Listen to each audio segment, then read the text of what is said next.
Chapter 79. Under Li Luan's persuasion and the powerful impact of the rocket launcher, some of the smarter soldiers finally realized that they weren't strong enough. The first person threw his weapon to the ground. Then, like a contagious disease, there was a second person, a third person. The frightened soldiers of Qishan threw down the weapons in their hands one by one and then walked out of the military camp in groups. They covered their heads and walked out of the military camp. The entire battle had ended so simply without firing a single shot or firing a single cannon. Of course, this was because of the deterrence of the powerful weapons. However, more importantly, it was because the soldiers of Qishan already had a grudge against the Shang dynasty. They didn't have enough to eat and couldn't wear clothes. Such an army had long lost their morale. How could they be counted on to win the battle? From Li Luan's words, the Qishan military camp had more than 2,000 soldiers. Xiao Feng ordered the auxiliary soldiers who had already entered the city to maintain law and order to take in the captives. At the same time, Qishan city was sealed. Only people were allowed to enter and not leave. The entire city was checked overnight. If there were any dangerous people, they would be killed. However, at the same time, the soldiers were not allowed to harass the commoners. If they were caught, they would be dealt with according to military law. After occupying the city, there had been countless military exercises to maintain peace. Putting them in Qishan city was just turning the exercises into actual battles. However, the soldiers of Lung Feng who had made all kinds of preparations were still very familiar with it. In just a few hours, Qishan city's law and order were restored. There were even some courageous commoners who dared to appear in the morning market to continue trading.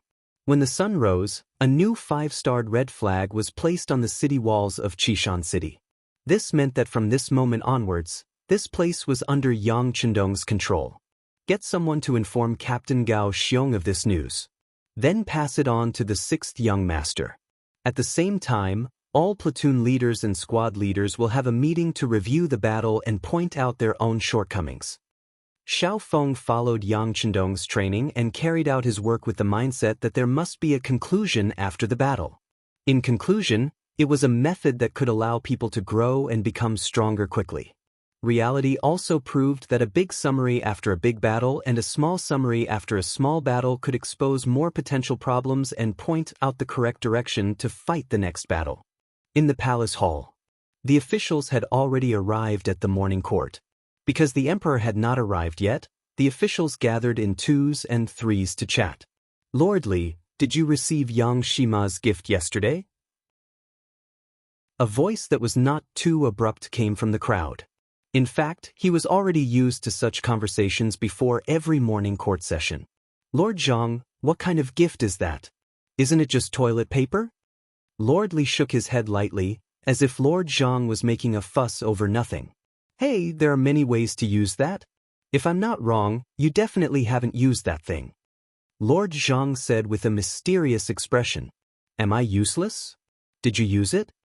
Lord Li's curiosity was piqued by Lord Zhang's words. Of course, it's all thanks to my wife. When it was delivered, her stomach was not feeling well, so she took it and used it. When she came back, she told you about the wonderful effects of this thing. It was really comfortable and very soft. I didn't believe it, so I used it once. I decided that after that, I'll always use this toilet paper. Not only that, when I'm done with court, I'll send someone to the Yang clan manor to find a Yang Xian horse and get some more, Lord Zhang said as if he had benefited from this experience. It wasn't just Lord Zhang in court. Lord Wang, Lord Sun, Lord Zhou, Lord Wu, and the other officials had all used this benefit and knew of its benefits. The officials who didn't think much of it before were all intrigued by the words of these people. They all decided to go back to their mansions to see what the toilet paper was. They wanted to see if it was better than the wood and bamboo pieces that they usually used. Because of Yang Chendong, the toilet bowl had been introduced first, and the majority of officials in the capital had already started using it. Now, toilet paper had become a complementary product. Although it seemed unremarkable, it was truly the beginning of a new civilization. Not to mention what was said in the morning court. After the court was dismissed, most of the important officials hurried back to their residences. Not long after, the stewards of the various residences boarded their carriages and left the city, heading straight for the Yang clan manor 15 li south of the city. This was because the Yang clan manor had a large number of potatoes, and it was the only one in the Great Ming dynasty. For its safety, the Eastern faction guards and embroidered uniform guards took turns to guard the manor to prevent anyone from causing trouble. When the stewards of the various residences arrived, they were all blocked outside.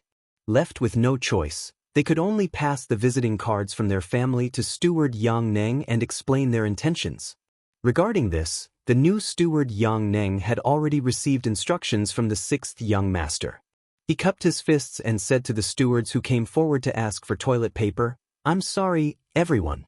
My 6th young master said that the toilet paper was shipped from the sea, and the production is limited.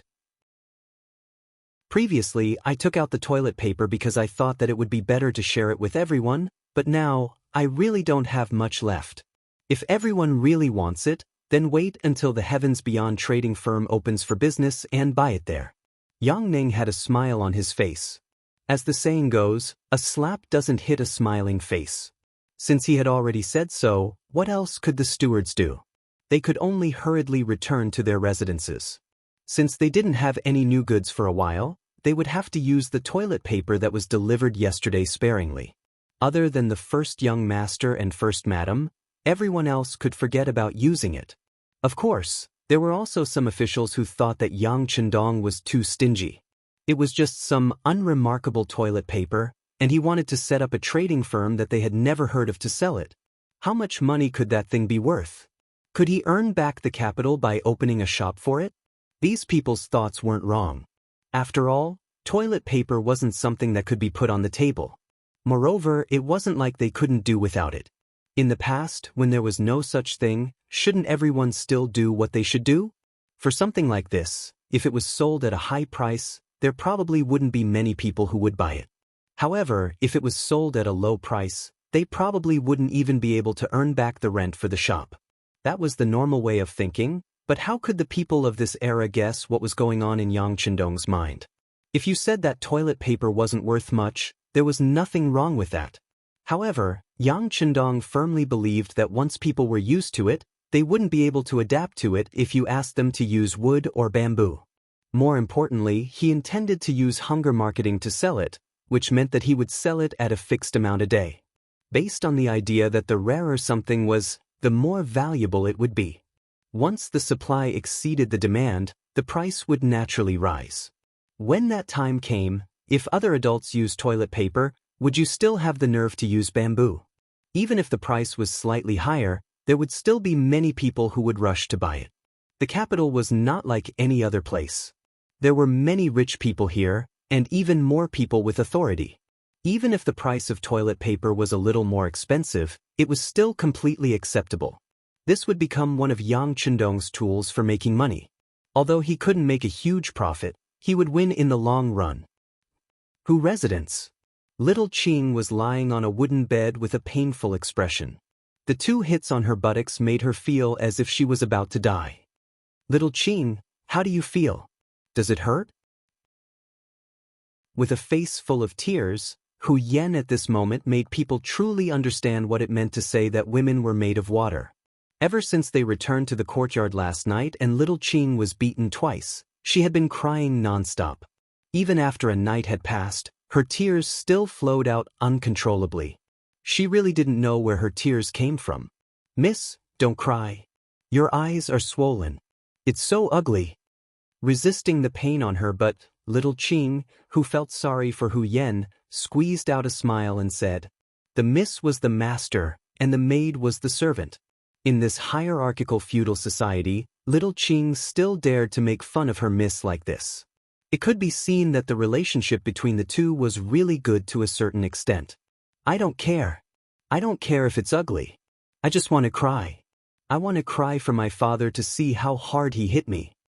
Hu Yen shook her head vigorously, looking very wronged. "But miss, the Lord has already hit me. It's useless even if you cry.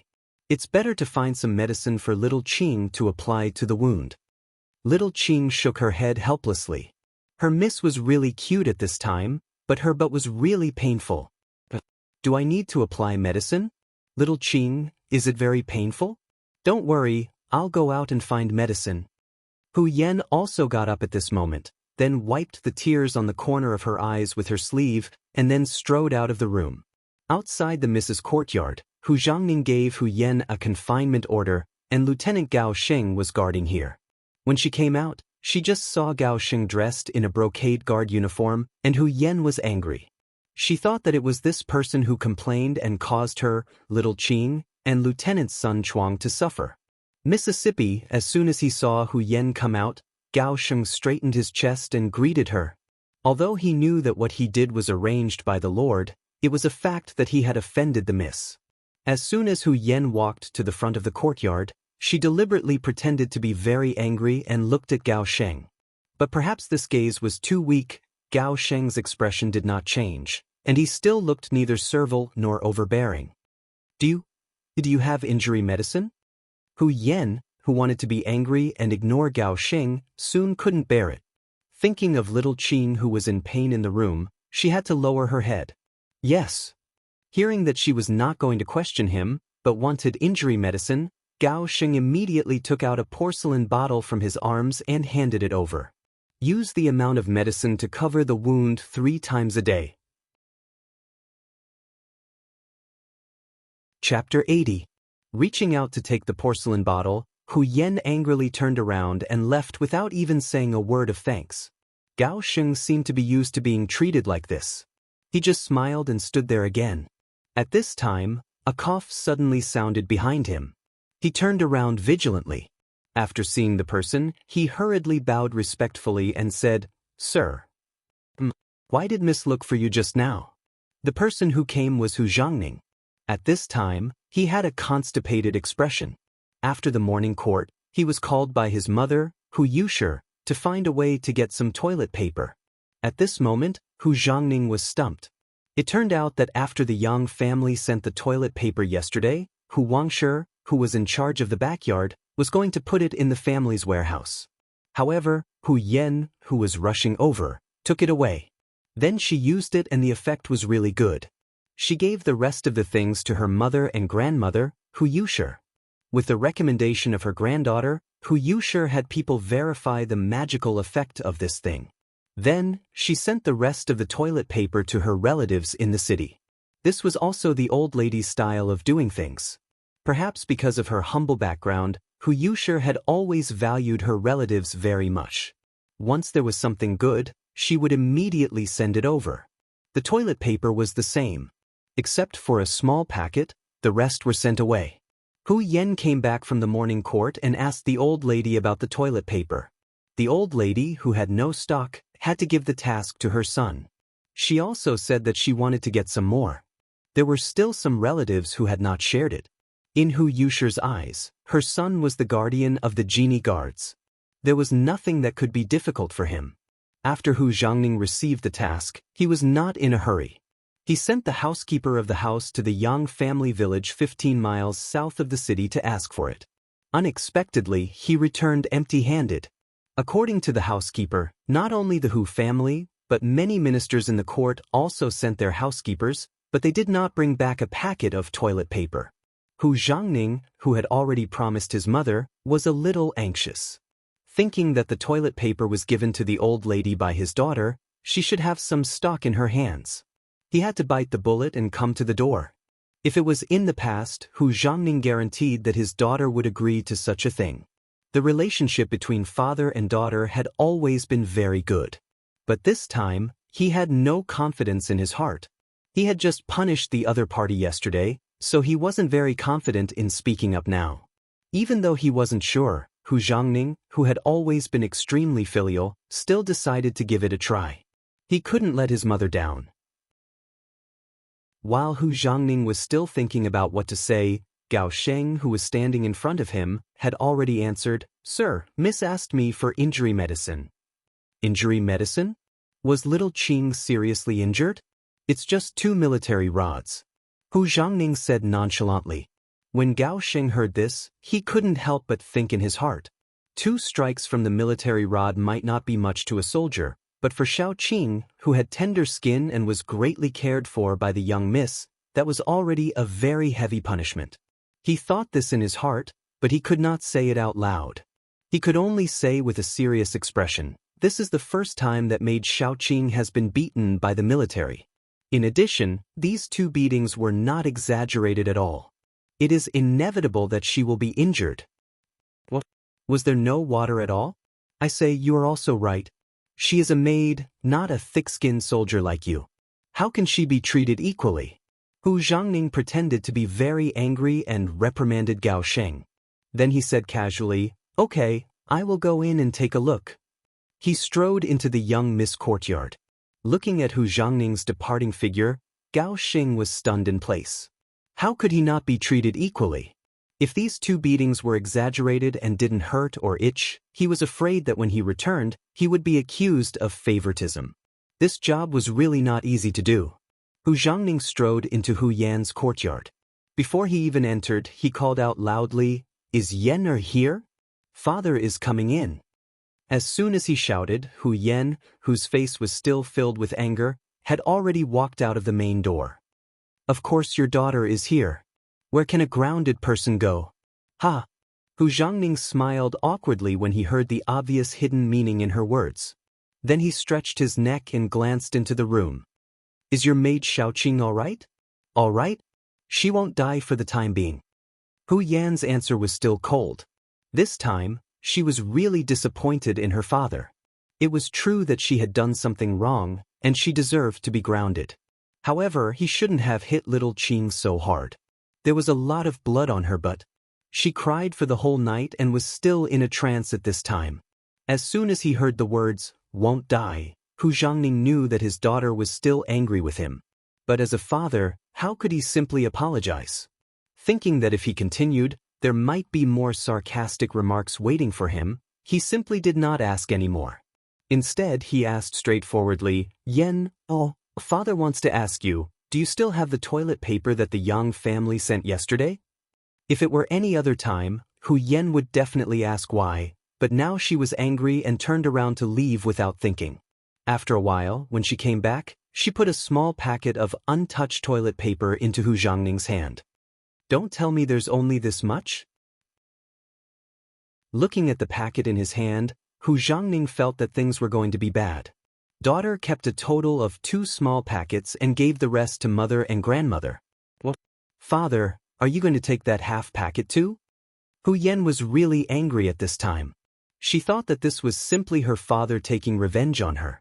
Because she made him angry, now he didn't even let her use the toilet paper and wanted to give it all away. Hu Zhangning heard the resentment in his daughter's voice and knew that if he didn't explain, it was likely to become a knot between the father and daughter. So he explained the matter again. "It's not that father wants it, but Yen knows your grandmother. Whenever she has something good, she must give it to her relatives. See, when the toilet paper came, she gave it all away, but it was still not enough, so she called father and asked me to think of a way. But the housekeeper of the house went to Yangjia village. The housekeeper of the 6th young master said that the things were shipped from the sea and were not products of our great Ming dynasty. Now he doesn't have any stock in his hands. If he wants it, he can wait until the Heavens Beyond Trading Company opens and buy it there. But your grandmother is an impatient person. How can she wait for so long?" After saying this, Hu Zhangning spread his hands, indicating that he was helpless. Originally, Hu Yan was prepared to ignore her father, but when the matter involved Yang Chendong, she forgot the decision in her heart. The 6th young master doesn't have it? If not, why did he give it to every family yesterday? This doesn't make sense. Yes, if you say that the 6th young master doesn't have it at all, no one will believe it. But thinking about it, there shouldn't be much left, so it should be true. Otherwise, he wouldn't have embarrassed so many officials. But since he did this, the idea of getting the toilet paper from there is very small. Hu Zhangning said as he shook his head. After hearing her father's analysis, Hu Yan didn't have the same opinion. Instead, she said seriously, since the 6th young master has it, as long as the people sent out are suitable, they can definitely get some. Why don't I go? She had always wanted to see what Yang Chendong looked like, but she didn't have the chance. Wasn't now the right time? She was going to get toilet paper for her grandmother, which was a show of filial piety. Even if others knew, they couldn't blame her. Originally, Hu Zhangning was still worried about this matter. His identity as a butler was not easy to use. Did he have to go personally? If he wanted to come, it would be fine, but if he didn't, wouldn't he lose face? Hu Zhangning really didn't have a better way to deal with Yang Chendong. He had just made a great contribution, and the potatoes hadn't ripened yet. Who could force him to do things? Using martial arts to subdue people, how powerful was that young heir beside him? He was definitely not a match for him. If he couldn't do it, Hu Zhangning had no other way. But now that he heard that his daughter was going personally, his eyes lit up. Yes, his daughter was a child. It would be best if she came, but even if she didn't, it wouldn't be a big deal. But the only thing was that his daughter wasn't married yet. If word got out that she was so ostentatious, it would be bad for her reputation. Hu Zhangning didn't reject her immediately. Instead, he looked like he was deep in thought, which made Hu Yen see hope. "Father, just let me go. I promise that after I go, as long as there is a little bit of toilet paper left in Yangjia village, I will get it for you." "Oh right, I won't go alone. I'll ask Sister Yang Qi to go with me as a companion. I think outsiders won't be able to say anything." "Sister Yang Qi, are you talking about Yang Duo heir who married Wang Go?" Hu Zhangning immediately mentioned the situation of the Yang family's seventh sister. In the past, Hu Zhangning wouldn't have known about a daughter of the Yang family. But ever since Yang Chendong appeared, Yang Duo heir had become a celebrity and a woman that everyone knew. "Yes, it's her," Hu Yen said proudly. "Yang Duo heir hasn't been to the Yang village yet? This time, it's only right for me to accompany her back. When the sixth young master sees his seventh sister and is happy, won't he give me whatever I want?" Hu Yen said proudly, but in her heart, she was thinking that since it was her first time meeting Yang Chendong, she should at least bring some greeting gifts. So, she set her sights on Yang Duo heir. Hu Zhangning thought about the feasibility of this matter. Indeed, with such a reason, Yang Chendong would have a good impression of her and the chances of her getting toilet paper would increase a lot. But then his gaze fell on his daughter again, looking at her with a faint smile. Chapter 81. Hu Zhangning's gaze frightened Hu Yen. It was as if he had guessed what she was thinking. She blushed and didn't know what to say. Fortunately, Hu Zhangning spoke. "All right, since that's the case, I'll send Gao Sheng to go with you. With him, Wang Go won't dare to not let them go."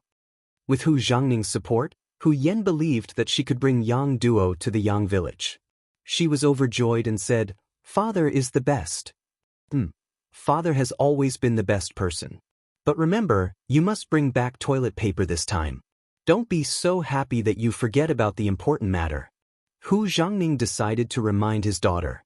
If she really went to see the sixth young master and forgot about other things, then the gains would not make up for the losses. "Yes, father, you can rest assured." Hu Yen patted her towering chest and promised. Then she had a grin on her face. Hu Yen went to prepare and said goodbye to little Qing. It was a pity that she couldn't bring her to see the sixth young master for the first time. This made little Qing even sadder on the bed. In her heart, she even thought that the young miss was different.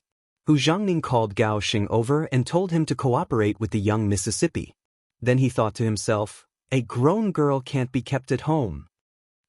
Yang Village. In the courtyard, 50 boys and girls were undergoing intensive training. According to Yang Chendong's requirements, they were all between 14 and 18 years old and all of them had good figures. The girls were graceful and the boys were tall and straight. After praising Qiao Yin, he asked Yi Qiu'er to make a delicious meal for the 100 boys and girls, letting them fully experience the feeling of warmth. Then he took out the clothes that he had already prepared. When everyone changed into the new clothes, it was as if they had become different people. They were full of spirit and beauty. Not bad, you all have good external conditions, but this is not enough. But that's not enough. If you can't pass the next training, you'll still be eliminated. Do you understand? Yang Chendong stood in front of 100 people like a general who was called out on the battlefield. His voice was like a flood. Understood, the young boys and girls replied nervously. Here, they had new clothes to wear, and they could eat meat for every meal. Moreover, The dishes were very delicious. Every month, they would receive 2 taels of silver. This new life filled them with hope. After experiencing this wonderful feeling, they would not be willing to leave even if they were asked to. How could they not perform well? Yang Chendong's voice echoed throughout the backyard. Stand up straight, look straight ahead, and bend the corners of your mouth to a 45-degree angle. Keep smiling. Remember, the customer is God. You have to try your best to satisfy their needs. Their satisfaction is my satisfaction. Do you understand? Understood. The 100 people replied in unison. Young master, Tiger's mane suddenly appeared and half knelt in front of Yang Chendong. 7th young mistress is here. 7th sister? Yang Chendong's face showed a gentle expression. It was completely different from when he was lecturing the 100 people. 7th sister is not an outsider. Invite her here. She might be in a better mood if she sees the children. Yes. Young master, Miss Xiang has been waiting outside the manor for 4 hours. What do you think? Tiger's mane did not leave immediately. Instead, he lowered his head and continued to report. Tell her that I have something to do today. I'll see her another day. Yang Chendong waved his hand. Since Miss Xiang was late to find out, she had to pay the price. After understanding Yang Chendong's intention, Tiger's mane stood up and left. Outside the manor, Yang Duo sat in the carriage with a gloomy face. She had a snow-white oval face and a pair of black eyes under her slender eyebrows. However, there was no light in her eyes. Instead, there was a hint of sadness. Once upon a time, Yang Duo was the apple of the Yang family's eye. Because she was the youngest daughter, she was doted on by her parents. When Yang Rong was studying in the study, he was willing to hold this youngest daughter in his arms. That was also the best time of Yang Duo's life. She never had anything to worry about. She could eat delicious food and wear the most beautiful clothes every day. However, everything changed with her father's death. After Yang Rong's death, Yang Duo only felt that the mountain she relied on collapsed. The world in her eyes also lost its former glory. It was as if the entire family changed at that moment. Her brothers and sisters were busy with their own things. Even her only mother had no time to care about other things because of her poor health. It was as if she was forced to grow up overnight. Yang Duo was no longer the little girl who was willing to joke. She became silent. Until she grew up and married Wang Go. Although this marriage did not seem to be blessed by the Yang family, in Yang Duo's eyes, Wang Go was a man who relied on his own struggles to grow up. He should be better than her brothers and sisters who relied on their birth. He should know how to work hard and know how to cherish everything that was hard to come by. When they first got married, the days were barely passable. The relationship between husband and wife was harmonious, but as the influence of the Yang family weakened, her status in the Wang family also declined day by day. In addition, the things she knew were too few, so in the end, she was reduced to the point where the maids in the residence dared to give her a hard time and bully her. At this moment, Yang Duo missed her father's wide embrace. However, she knew that everything was gone and could not be returned. In the most bitter days, Yang Duo even thought of dying. However, when she thought of how she would explain to her parents in the afterlife if she died like this, she could only force herself to live on. She hoped that one day, Wang Go would change his mind or someone in the Yang family could revive their glory. This was the sorrow of a woman in a feudal society. Everything had to rely on others. It was extremely difficult to rely on oneself to change anything.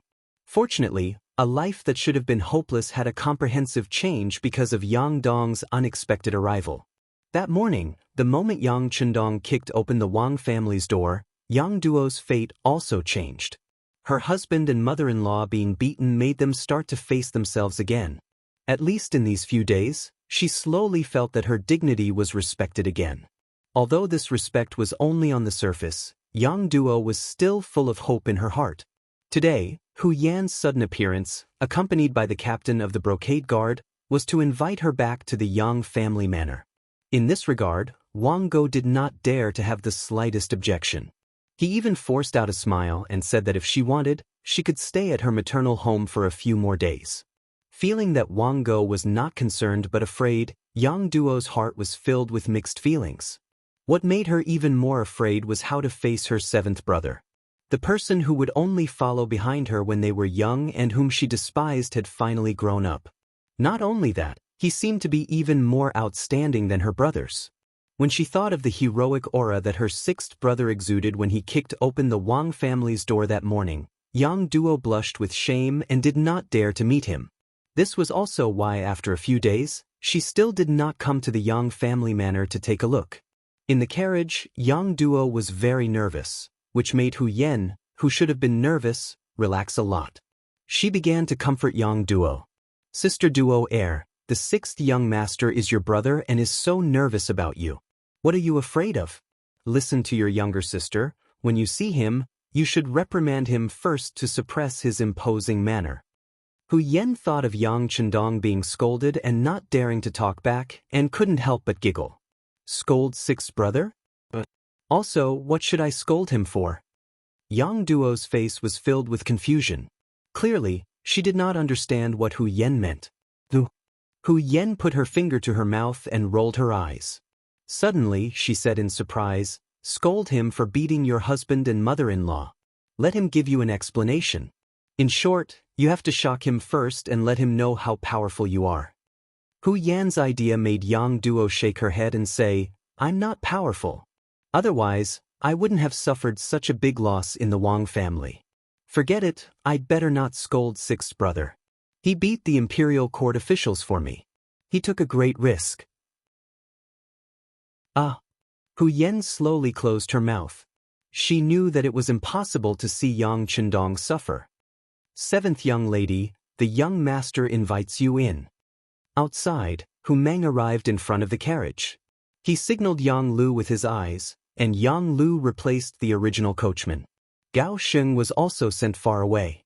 Yang Lu then drove the carriage into the Yang clan manor. The East faction protector, who was standing nearby, saw that the carriage was driven by the Yang family servant, so he did not come up to check. After a few days of contact, the two sides had a tacit understanding. The East faction protector and the genie guard would not take the initiative to trouble the Yang family. The Yang family's servants also followed the rules. All the carriages that came here were checked by those people, except for the Yang family's carriages. In Yang Chendong's words, this was the Yang family manor. Did the Yang family need to check their own home? What was the reason? For this matter, the East faction protector also reported the matter to Wang Zhen, but the answer he got was that since the sixth young master said so, he would do as he said. The carriage smoothly drove into the Yang family manor. Through the curtain of the carriage, Hu Yen looked out curiously. However, it didn't seem to be any different from the other manors, which made her feel a little disappointed. It was not until the carriage drove into the square in the backyard of the Yang family manor that the scene in front of her changed.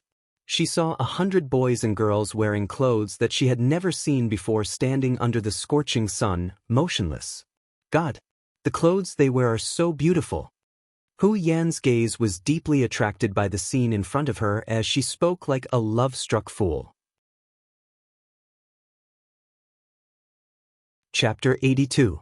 Yang Duo, on the other hand, was extremely nervous. She didn't know what to say when she saw Yang Chendong. She thought that her actions had already lost face for the Yang family. She wasn't mentally prepared yet. The carriage finally stopped, not far from Yang Chendong. From here, one could clearly see Yang Chendong, dressed in green, sitting under a parasol, leisurely drinking tea. From time to time, he would look at the scene. Whenever he found someone slacking while standing, he would shout from afar. Every time this happened, the person who was shouted would straighten their body, as if their entire appearance had changed in an instant. Stop! Yang Chendong's attention was drawn to the carriage when Yang Lu shouted for it to stop. Then he came over with a smile on his face. As he walked, he said, "Seventh sister, I missed you so much." As he spoke, Yang Chendong had already arrived in front of the carriage. Then, he reached out his hand and lifted the curtain of the carriage. Then, he smiled and reached out his hand to touch the person in the carriage. This was originally Yang Chendong's way of welcoming seventh sister. He hoped that a joke would make her relax. How could the meticulous sixth young master not know that seventh sister must have had a hard time in the Wang family all these years? She had probably developed a habit of being cautious. Welcoming her in such a joking way was to make her relax. But he never thought that his hand would reach out and grab the person. But why did this person look so unfamiliar? Her skin was whiter than snow, and her eyes were like a pool of clear water. When she looked around, she had an elegant and noble temperament. Her eyes were very big, and her eyelashes were very long. At this moment, she was blinking and looking at him. That cute and chubby little face was as red as an apple. In fact, Hu Yan really did not expect this to happen. At this time, she was also frightened by the scene in front of her. When a pair of big hands were stuck under her armpits, her beautiful face had already turned pale at this moment. Shua! Yang Chendong's reaction was not slow. When he felt that he had grabbed the wrong person, he quickly retracted his hand and immediately bowed his head to apologize. "I'm sorry, Mississippi. I thought it was my seventh sister." A timid voice sounded. Yang Duo popped her head out from behind Hu Yan, who was still in a panic. "Sixth brother, this is Miss Hu Yan, Lord Hu Zhangning's daughter." As if she felt the awkward atmosphere, Yang Duo hurriedly introduced Hu Yan's identity. Hearing seventh sister say that this girl was Hu Yan, Yang Chendong could not help sizing her up a few more times. She was indeed a great beauty. In terms of looks, she was similar to Zhao Liang, but her body was more voluptuous. "So it's Miss Hu. My apologies." Yang Chendong's reaction was fast. It is this subordinate's dereliction of duty. I originally thought that since it was Miss Seven's carriage, there was no need to check it. Tiger's mane lowered his head. He knew that he had really made a mistake this time. Fortunately, it was Miss Hu Yan who came. If it was an assassin, the sixth young master would have been in danger. The Yang clan was his own family. There was no need to check. This was Yang Chendong's previous order. There was nothing wrong with them following orders. For a moment, the sixth young master couldn't punish them. He could only shake his head and say, "Forget it. This won't happen again. In the future, we still have to check the carriage. At the very least, we can't let any bad people sneak in. Also, have you prepared the people I asked you to prepare to serve Miss Seven?" "They are ready. They are in the rear courtyard. I'll tell them to get ready immediately." Tiger's mane knew that this matter was over. However, he definitely couldn't be so careless next time. "Go and tell them to get ready." Yang Chendong nodded. Then, as if he had thought of something, he asked, "That's right. Do you know why Miss Hu Yan came here?" From the information he received from the security bureau, he already knew that Hu Yan was paying attention to him. Yang Chendong narcissistically thought that the other party probably had a good impression of him. However, even if she had a good impression of him, it was impossible for her to directly come to his door. At that time, girls weren't that open. This was especially true for young ladies of noble families. They were extremely reserved. "I don't know." Tiger's mane shook his head. Although the capital's security bureau's capabilities were constantly increasing after investing a large amount of money, he still didn't know what had just happened to the Hu clan. "Forget it. Let's go." With the idea of taking things one step at a time, Yang Chendong had Tiger's mane and the others leave. As for himself, he returned to the large umbrella. His gaze fell on the 100 young men and women who were still practicing their stances in the distance.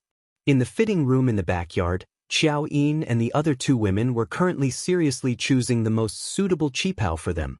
Among the three, it wasn't Qiao Yin's first time in this room. She was also the first to choose. It was a set of sapphire blue qipao that represented purity.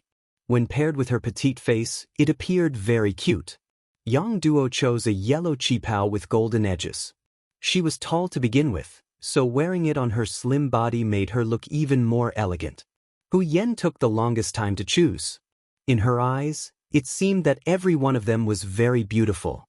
In front of her were beautiful clothes that she had never seen before. In the end, she still chose a white qipao. This was a color that went with all kinds of colors. When worn, it gave off a pure and flawless color that didn't even have a speck of dust. In the fitting room, there were several mirrors that were said to be divine objects in the palace. It was very good for them to see their own style through these mirrors. Of course, these mirrors couldn't be leaked out yet. Xiao Yin also explained this point to the two women. Otherwise, the mirrors in the palace wouldn't seem so noble and mysterious. However, Xiao Yin also said that mirrors like these would be circulated in the market in the future. It was just that there wouldn't be a lot of them. In accordance with the principle of rare things being valuable, this would show off their nobility. As for the mirrors, the two women only looked at them curiously. If it was any other time, perhaps they would be attracted. However, right now, their attention was completely diverted by the qipao on their bodies.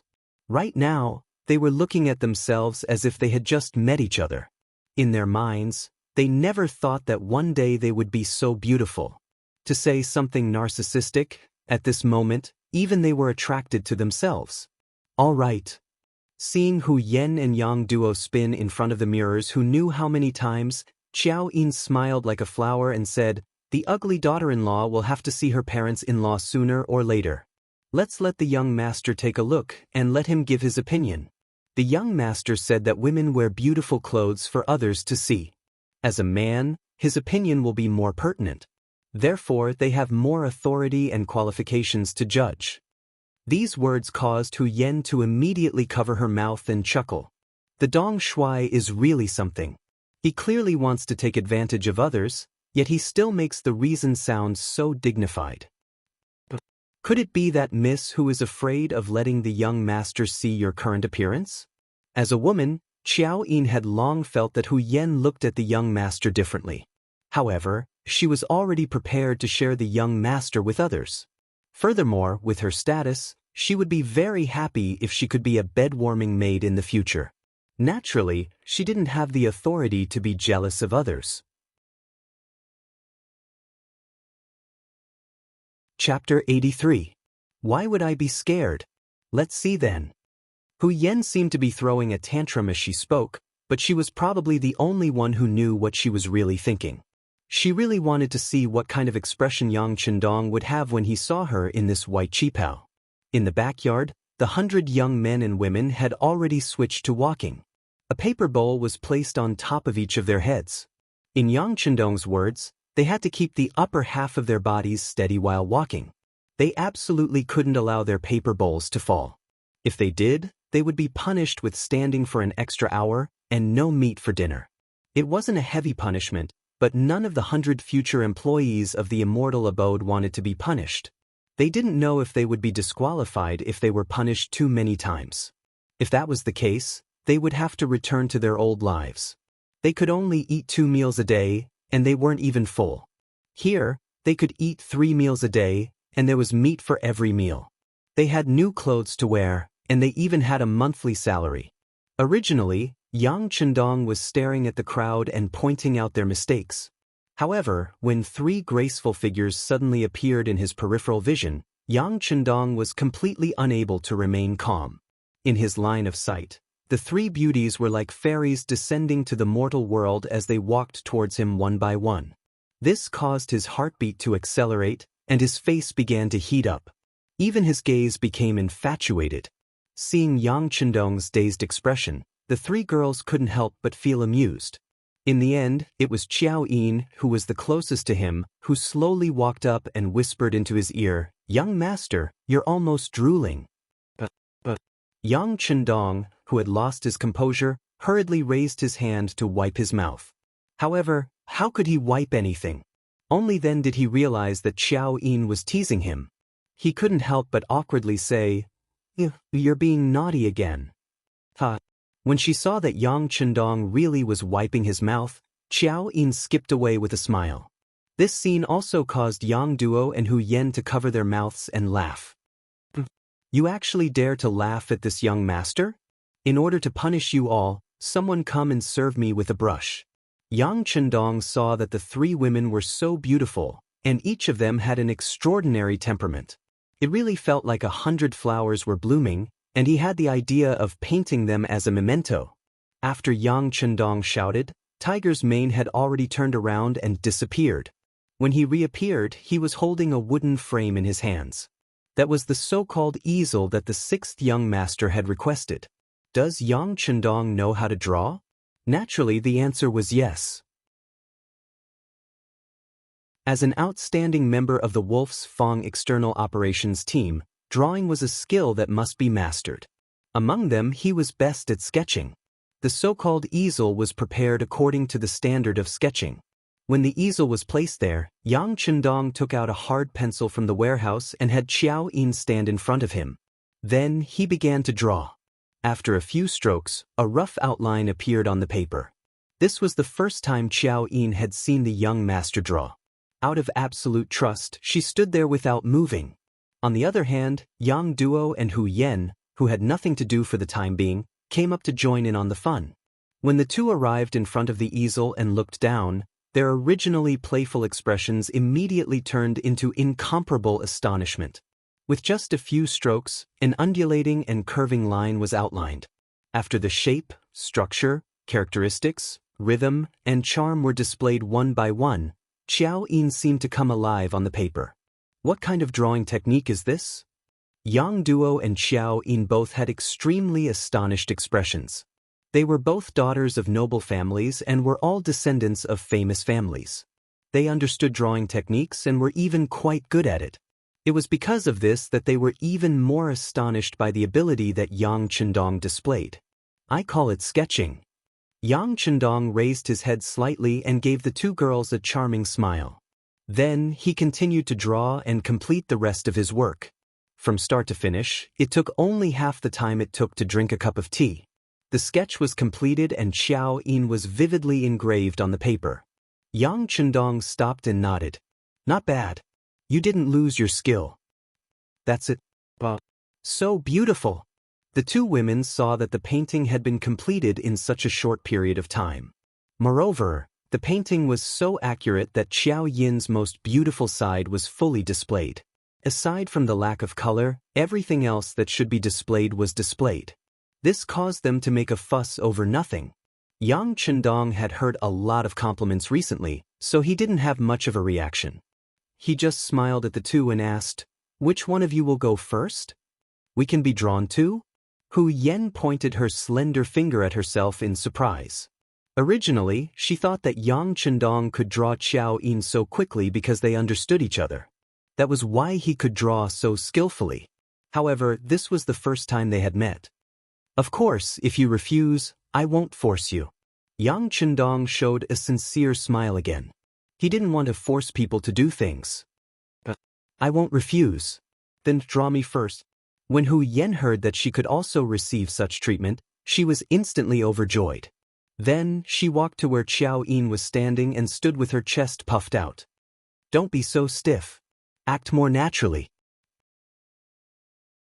Yang Chendong chuckled when he saw that Hu Yan's entire body seemed to have been filled with lead, resembling a zombie that had lost a portion of her spiritual energy. Oh! Hu Yen, who was extremely obedient, quickly relaxed her body. It was also at that moment that she heard Yang Chendong's voice.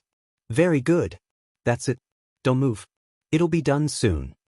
Yang Chendong seemed to have found an excellent angle and began to paint with great vigor. In just the time it took to drink a cup of tea, Yang Chendong finished the last stroke and laughed. It's done. He finished drawing just like that? With a trace of suspicion, Hu Yen walked over. However, at this moment, Yang Chendong had already begun to draw for seventh sister, Yang Duo. Hu Yen walked over and looked at the drawing of her face and expression that had been placed to the side. The lines were so beautiful and the curves of her body were so real. It was as if they were lifelike. Her charm, cuteness, and beauty were completely reflected on the paper. At this moment, she felt a little intoxicated. Thinking that the two of them had only met for the first time, how could he understand her so clearly in such a short period of time? Hu Yen couldn't help but look up. She wanted to see the appearance of this man. She wanted to understand him and imprint him deeply in her mind. When she looked up, she saw the scene of Yang Chendong seriously drawing for seventh sister. People say that people who work seriously are the most beautiful because at that time, their whole body is focused and full of charm. When she looked up, she saw this scene.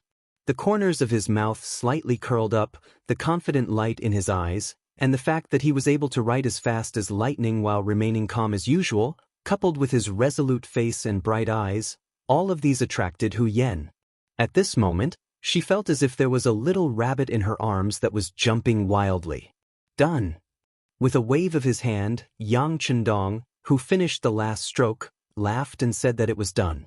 He put down the hard pencil in his hand. Yang Duo couldn't wait any longer. She ran a few steps and came in front of her portrait. Immediately, she looked like she was in a daze. People say that the person who understands you the most is yourself. But this time, Yang Duo felt that this seemed to be wrong. Because from the painting, she seemed to be seeing herself for the first time. It turned out that she was so beautiful. She wasn't the useless, stupid girl that the Wang family said was even worse than a servant girl. Yang Duo stood there in a daze. After a while, tears flowed down from the corners of her eyes. Yang Chendong's heart softened as he looked at her. He stood up and went forward to hug seventh sister in his arms. The painting is to show your most beautiful side and preserve it for later memories. But what we should do is to cherish the present, cherish our youth, your beauty, and all the good things we have. Seventh sister, if life in the Wang family is not happy, then leave there. Believe in sixth brother, I will let Wang go divorce you. There won't be any bad memories left.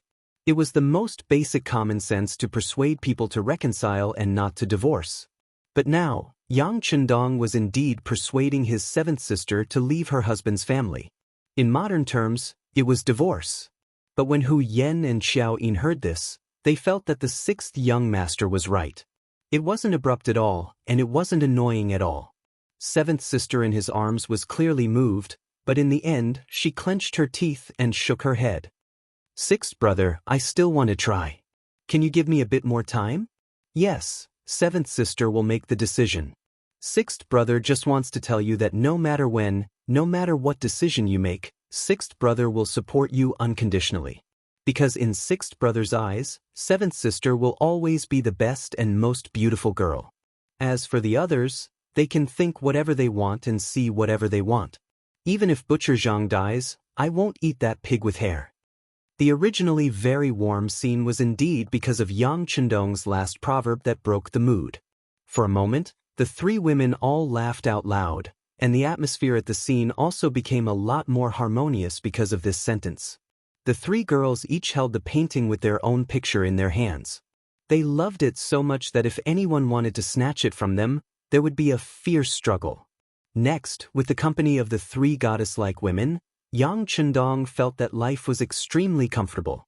Even time seemed to pass very quickly. What's wrong? It was already time for lunch. He brought the three girls, who had changed back to their original clothes, to the front of the crop field. The four of them personally plucked several stalks of potatoes, about 40 to 50 caddies. It was the first time the three girls had done something like this. Naturally, they were very happy and couldn't stop smiling. On the other hand, the East faction guards who were in charge of watching over them were very distressed. Chapter 84. Their duty was to guard this place. Without orders from above, no one was allowed to casually approach this place and pick the fruits. However, the orders given by the higher-ups depended on the person involved. For example, Yang Chendong, the discoverer and cultivator, was definitely not an exception. The fields here all belonged to the Yang family, so of course he could do whatever he wanted. As long as it was not a large-scale harvest, even the people of the East faction guards had no right to interfere. Each of the girls carried the freshly dug potatoes and returned to the kitchen with Yang Chendong. Each yower had already prepared everything they needed. Soon the aroma spread. At noon, the four of them ate until their stomachs were round and full. They were extremely satisfied. You have to learn to share. Good things can't be eaten by yourself. When you leave, each of you brings some for your family to taste. Yang Chendong smiled as he looked at Yang Duo and Hu Yen.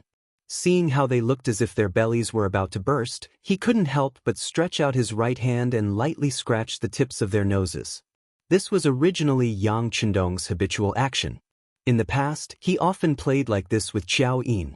However, this time, he was facing seventh sister Yang Duo and Hu Yen, who he had just met for the first time. Yang Duo was slightly better. She just treated it as her brother joking with her. However, Hu Yan's face immediately flushed red after being scratched. This seemingly habitual action by Yang Chendong was actually very intimate and flirtatious in her eyes. Only after he scratched her nose did Yang Chendong feel that his actions were somewhat inappropriate. However, the matter had already been done. It was too late to apologize. Instead, it would destroy this beautiful atmosphere. He immediately clapped his hands and said, "Sister Chioa, bring a few of the drinks that we prepared beforehand." Chioa complied. Then, a few servants carried a few transparent cups and placed them on the table. The cups were transparent glasses from the future. There were a few drinks that had already been prepared. The moment the things were placed on the table, other than Xiao Yin, who had already seen the transparent glass, Hu Yan and Yang Duo were once again shocked by the things in front of them. They realized that as long as they stayed in the Yang manor, there would always be all kinds of surprises waiting for them, and they were all existences that were far beyond their imagination. Don't just stare at the glass. Why don't you try this drink? Yang Chendong smiled as he looked at the shocked duo. You call this a glass? So exquisite, so beautiful. Hu Yan couldn't help but ask curiously.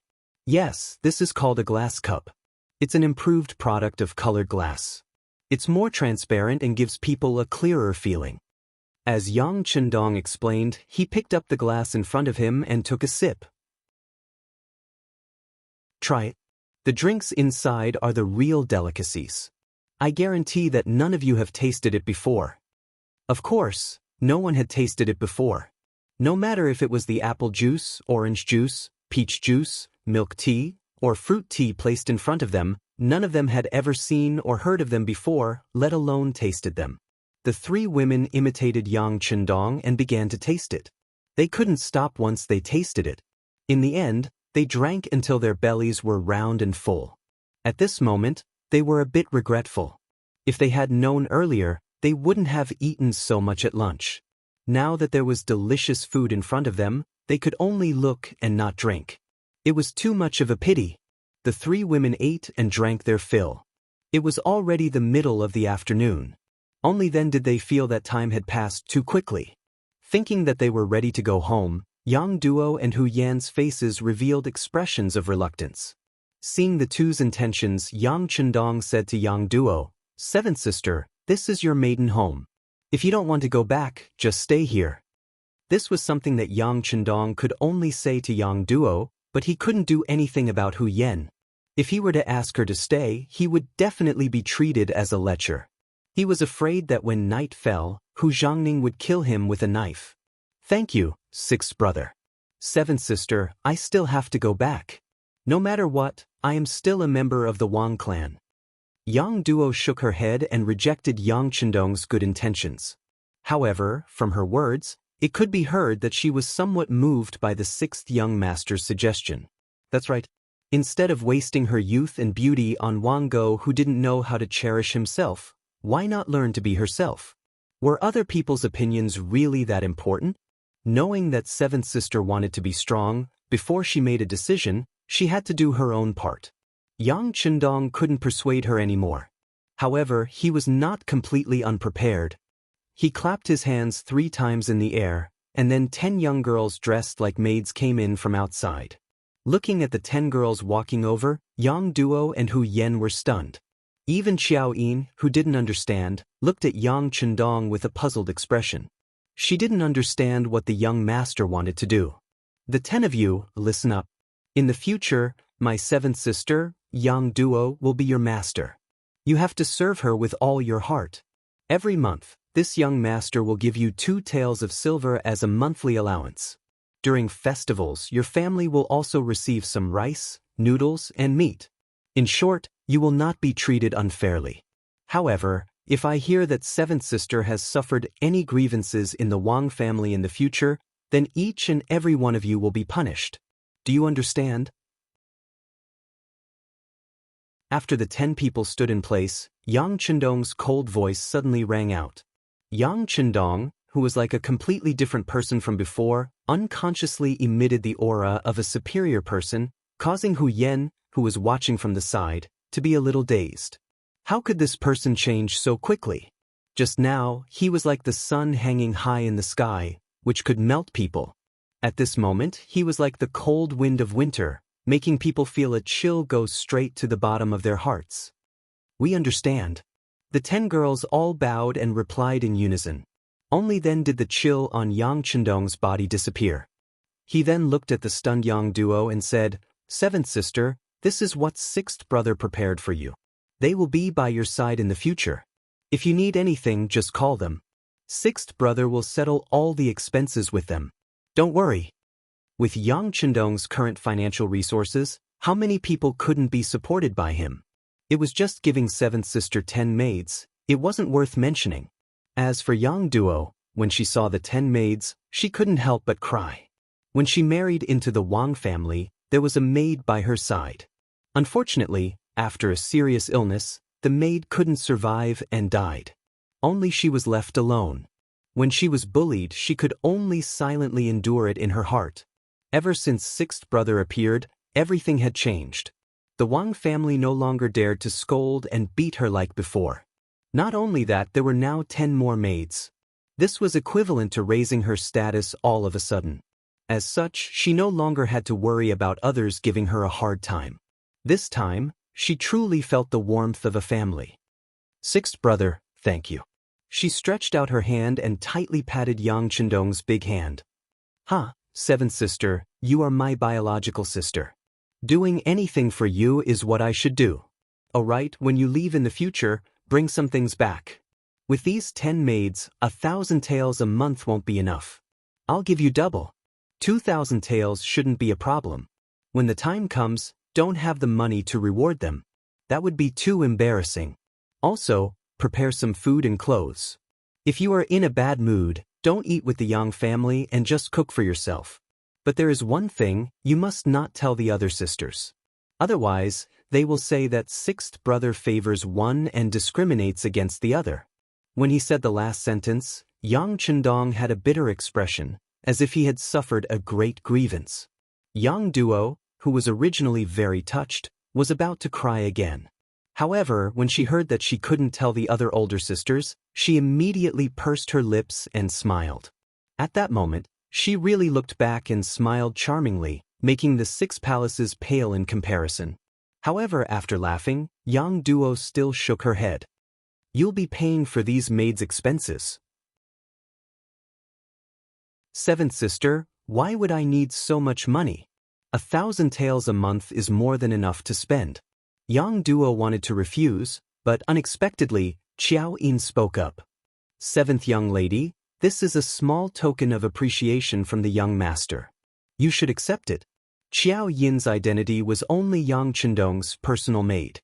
Logically speaking, she didn't have the qualifications to speak up in this kind of situation.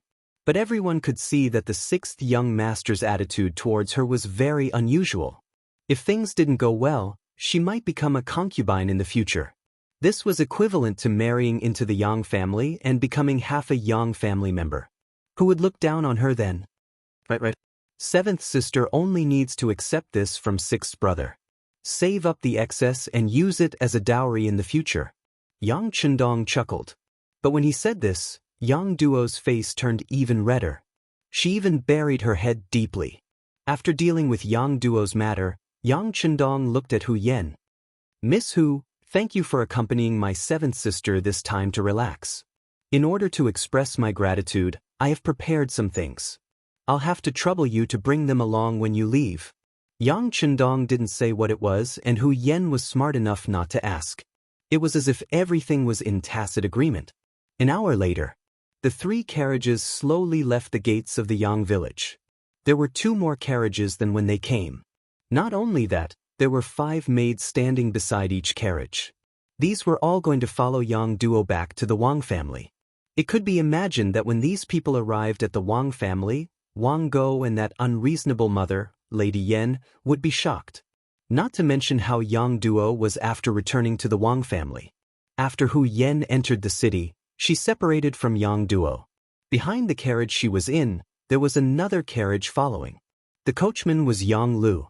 This carriage was a gift from Yang Chendong to Hu Yen. He said it was to thank her for bringing seventh sister out to relax. But as for the real reason, only the two of them knew.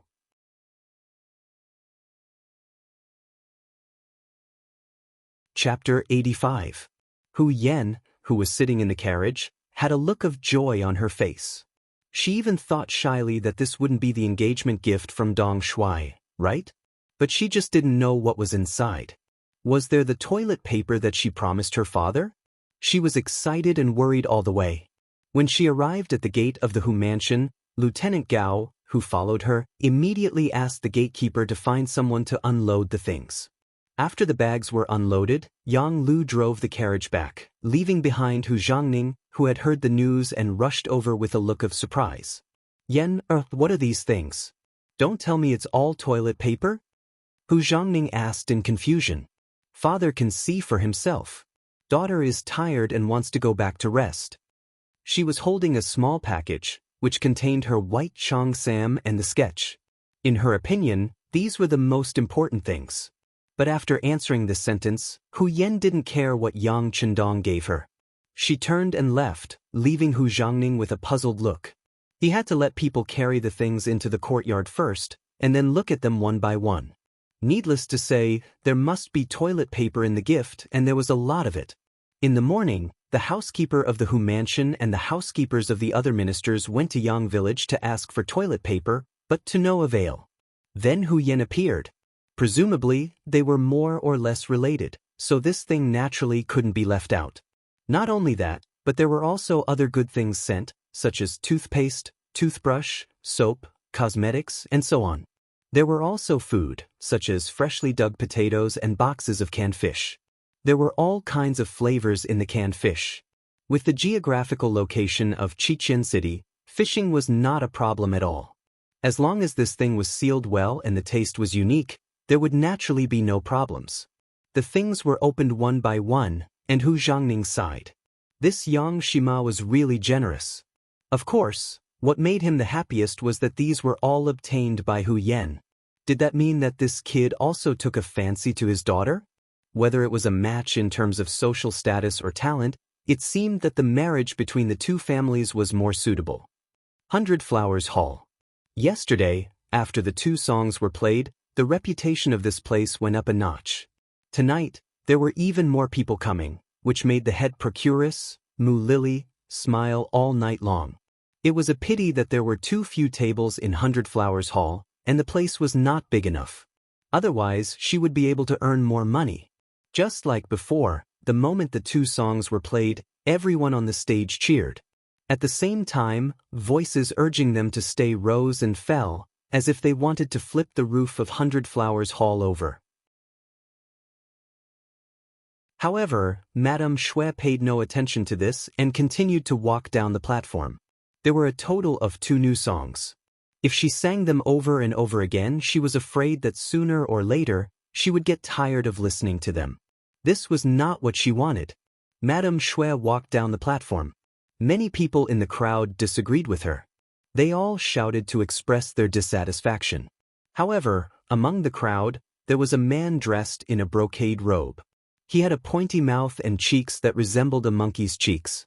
Instead, he used all of his strength to raise his hands and flip the table in front of him to the ground. Following that, he shouted, "This general didn't allow you to leave? You can try to leave." The big movement of the table being flipped naturally attracted countless people's attention. For a moment, the hall became quiet. Even Madame Shui, who was about to leave, could not help but stop and look back. It was precisely this glance that caused him to be filled with terror. She knew that man. It was Shi Sheng, the Qianhu of the embroidered uniform guard. When it came to Shi Sheng, not many people knew of him. However, when it came to his elder brother, very few people didn't know of him. He was the eunuch Shi Ning, the eunuch who betrayed the great Ming dynasty and was executed by 1,000 cuts. However, the change of the Tumu castle had not happened yet. Naturally, Shi Ning was still in power and was even favored by the emperor. He also had a good relationship with Wang Zhen, the chief steward of the ceremony directorate. With such a powerful elder brother, Shi Sheng naturally did things without scruples. In addition, he was a Qianhu of the embroidered uniform guard, which made him even more domineering. Just last year, he bullied Zhang Fu, the Duke of Ying, who had been a senior official for several dynasties and made outstanding contributions to the army. Zhang Fu did not dare to say anything and had a lot of land taken away from him. Today, he was here and flipped the table. How could the others not be shocked when they saw him? Especially Zhang De, the second son of Zhang Fu, who was in the crowd. Although his eyes were full of hatred, he did not have the courage to intervene in this matter. Even Duke Ying's son did not dare to intervene. Seeing this, the others could only endure and did not dare to say a word. Xixing seemed to be very satisfied with the way people looked at him. He laughed and pointed at Madame Shui, saying, "I haven't heard enough. Sing one more time." As an entertainer, Madame Shui had seen many things like this. However, she still felt nervous. She felt that Xixing did not come just to listen to the song. He probably had other purposes. Since he was not as powerful, he had to obey. Seeing Xixing's domineering and arrogant attitude, Madame Shui knew that she could not avoid it today. She had to force a smile and bow to him. Then she turned to the stage. The procuress, Mu Lily, immediately arranged for someone to prepare a new table and send it to Xixing. Xixing then crossed his legs and raised his head, looking insufferably arrogant as he continued to listen to Madame Shui's song. "Your Excellency, Madame Shui's skin is really good. If I can hug her for one night, my life will not be in vain." The subordinate beside him flattered and looked at Madame Shui on the stage, drooling. "It's not difficult. I have to be on duty tonight. Forget it. Tomorrow is my day off. I'll come here to have fun for one night. By the way, check the person behind Baihua Hall. Tell him that I like this place and want to buy it." Xixing said indifferently. Even Duke Ying had been bullied by him. She was just an insignificant entertainer. How could she jump to the top? "Yes, Your Excellency. I'll do it right away." The servant answered and turned to leave. A pimp who was serving tea to a guest at a nearby table had his ears pricked up. When he heard these words, he immediately revealed a look of fear. However, he quickly pretended to be calm. After thinking for a while, he went backstage. There was a limit to what a pimp could do. The benefits he could get from the kind of place he worked for were proportional. Baihua Hall's business was very good now, and they usually received a lot of rewards. However, if Madame Shui was replaced, they would get less money if something happened to her. They might not even be able to continue their business. For his own sake, he had to tell the procuress, Mu Lily, about this. Backstage, Mu Lily was looking at the stage with a worried expression. She was worried that something would happen later. As the big sister of the 100 Flowers Hall's procuress, she naturally knew what kind of person Xixing was and what kind of morals he had. "Miss Mu." The pimp came to Mu Lily's side and whispered in her ear what he had just heard. Then, Mu Lily's expression turned into one of shock. Her originally pretty face turned pale at this moment. What should we do?" Under Xixing's threat, Madame Shui had to sing the two songs again. Fortunately, there were no more heckling. Xixing walked out of Baihua Hall accompanied by several of his men. Everything seemed to be fine after the storm. Only Mu Lily, who had heard the news, knew that it was not that Xixing wanted to stop, but that he had regarded Baihua Hall as his property. That was why he did not make trouble. Madame Shui went backstage, exhaled a long breath of fragrance, and wiped her forehead gently. When she saw Mu Lily coming from afar, she forced a smile and said, "Sister, I'm fine." "Well, it's not fine this time. It's serious." Mu Lily sighed and told Xiao Yuxue what she had just heard from the pimp. "What?" Sure enough, Madame Shui, who had heard the news, didn't look any better than Mu Lily did just now. "Sister, do you think our boss can sell Baihua Hall to Xixing? If it's someone else, I don't know." But who is Xixing? Last year, he even dared to occupy Duke Ying's fertile land, and nothing happened. I heard that the emperor punished them later, but now they have regained their prestige, haven't they? She did not say whether it was possible or not, but the comparison between Duke Ying and Madame Shui had proved her idea. What should we do? What should we do? Madame Shui was really anxious at this moment. She had thought that she could make more money as a young actress and a top courtesan. In this way, Even if she was old and could not sing anymore, she would have enough money to spend the rest of her life. She could even find a good man to marry as long as she kept her chastity. But all of this seemed to have become a flower in the mirror, the moon in the water. Once 100 Flowers Hall became Shisheng's property, with the other party's character, he would probably eat her up that very night. Then she would become a money-making tool. Once she grew old, she would probably become useless. Madame Shui shook her head desperately at the thought of all her efforts over the years. Her face was full of unwillingness. "You Shui, I don't want to do this. Is this our fate? We can't change it. Didn't you see that when Shisheng stood out, no one dared to say anything? This is the general trend. We can't change it." Mu Lily hugged Madame Shui and cried bitterly together.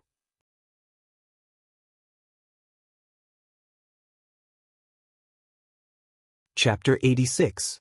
No. There must be a way. There must be a way. Lady Snow shook her head, unwilling to accept such a fate. She had just learned 2 new songs from Dong Shui, and the whole capital knew about her. Seeing that everything was going well, she was unwilling to let her dream end before it even began.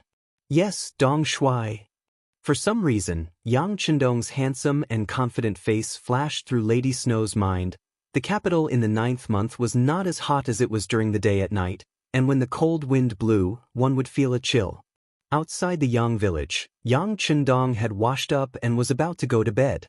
At this time, Tiger's Mane's voice came from outside. "Young master, Lady Snow wants to see you." What is she doing here so late at night? Hearing that Lady Snow was here, he looked at the time. The curfew should have started in the capital.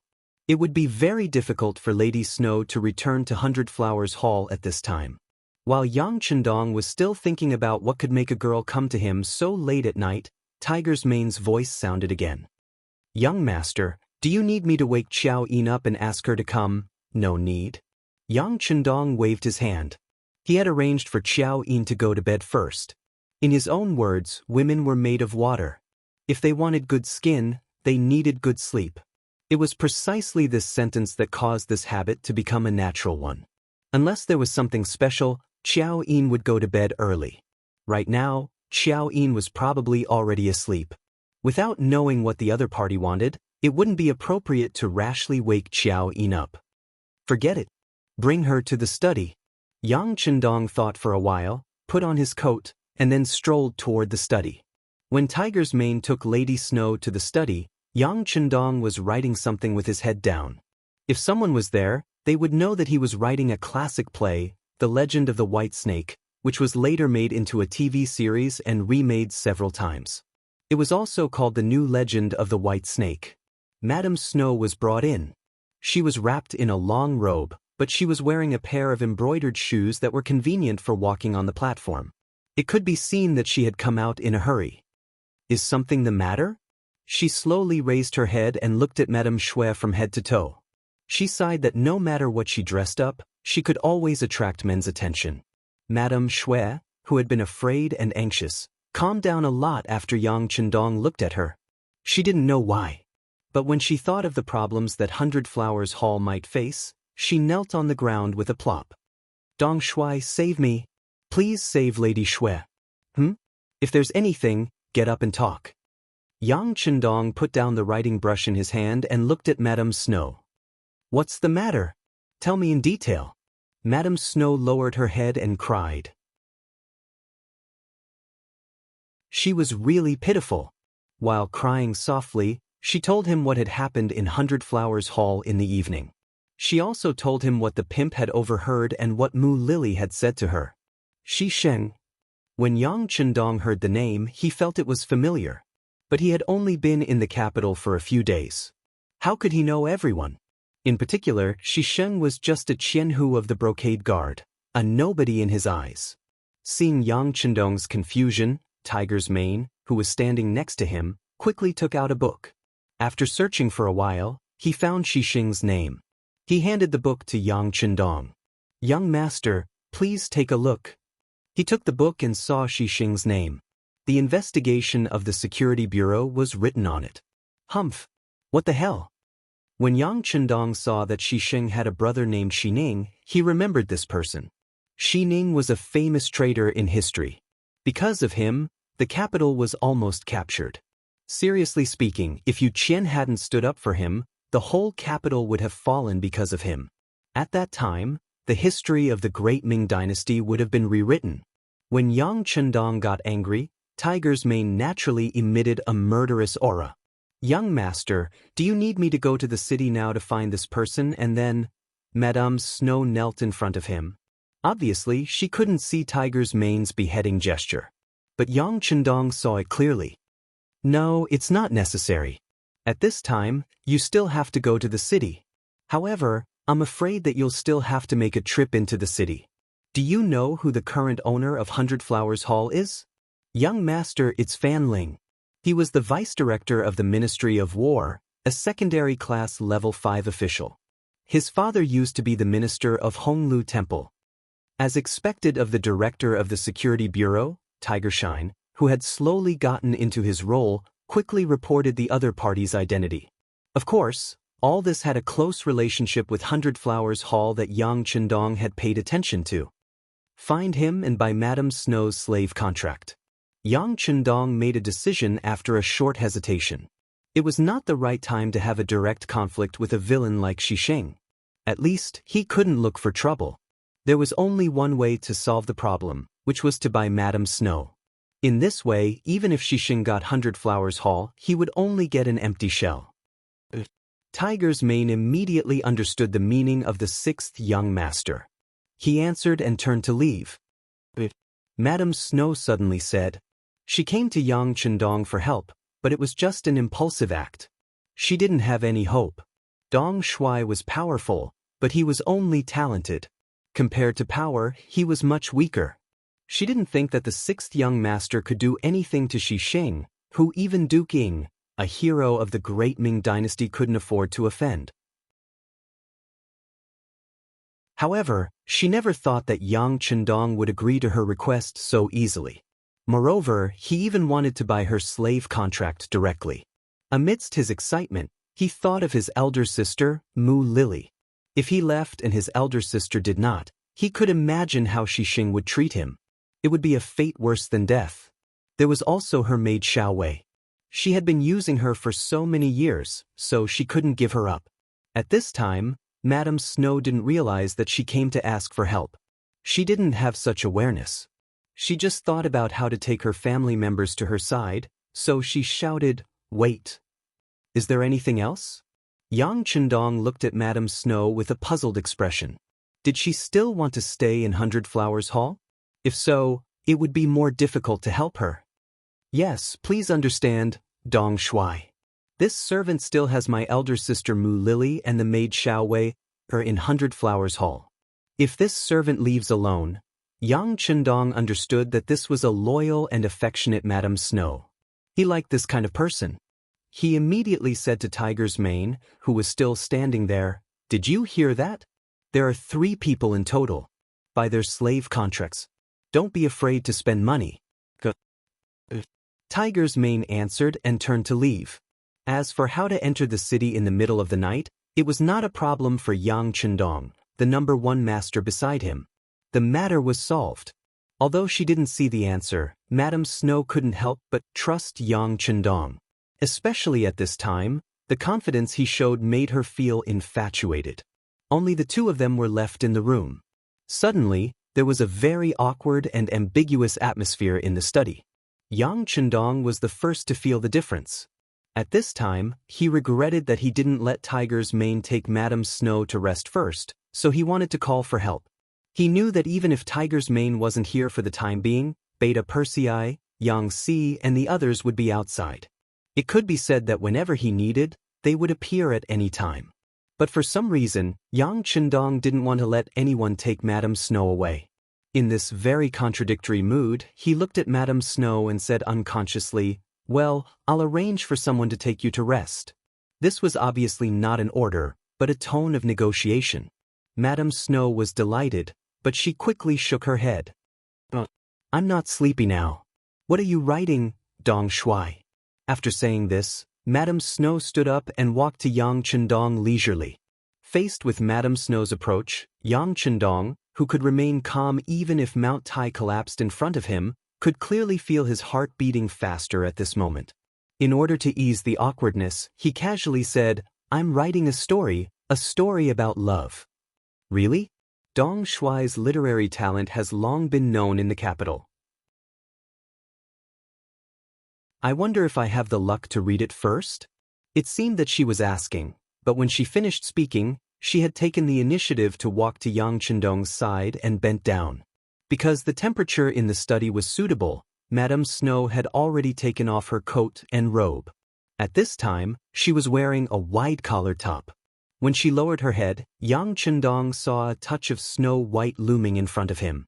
Some things couldn't be ignored just because you didn't want to. On the contrary, some things you said you didn't want to think about, but you couldn't help thinking about it in your heart. At this time, Yang Chendong was obviously the latter. His eyes followed the touch of Snow White and seemed to see two tall mountains. Madame Snow's skin was very white. Among all the women he knew, only Hu Yen could be compared with her. As the saying went, 100 ugliness could cover up 100 ugliness, not to mention that Madame Snow was a first-class beauty. Against the dim light of the oil lamp in the study, she really made people feel that they were looking at a beauty under the lamp. The more they looked at her, the more attracted they were. Madame Snow seemed to be looking down at Yang Chendong's manuscript, but in fact, she had been paying attention to his changes. Although she was a performer and not a prostitute, she had heard and seen a lot of things in the red light district, so she naturally knew how to interact with men.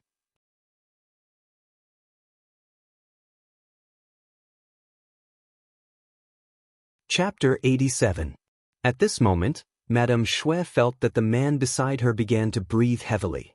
His unique breath made Madame Shui's heart beat rapidly. He was handsome, talented, capable, domineering, confident, and had a good family background.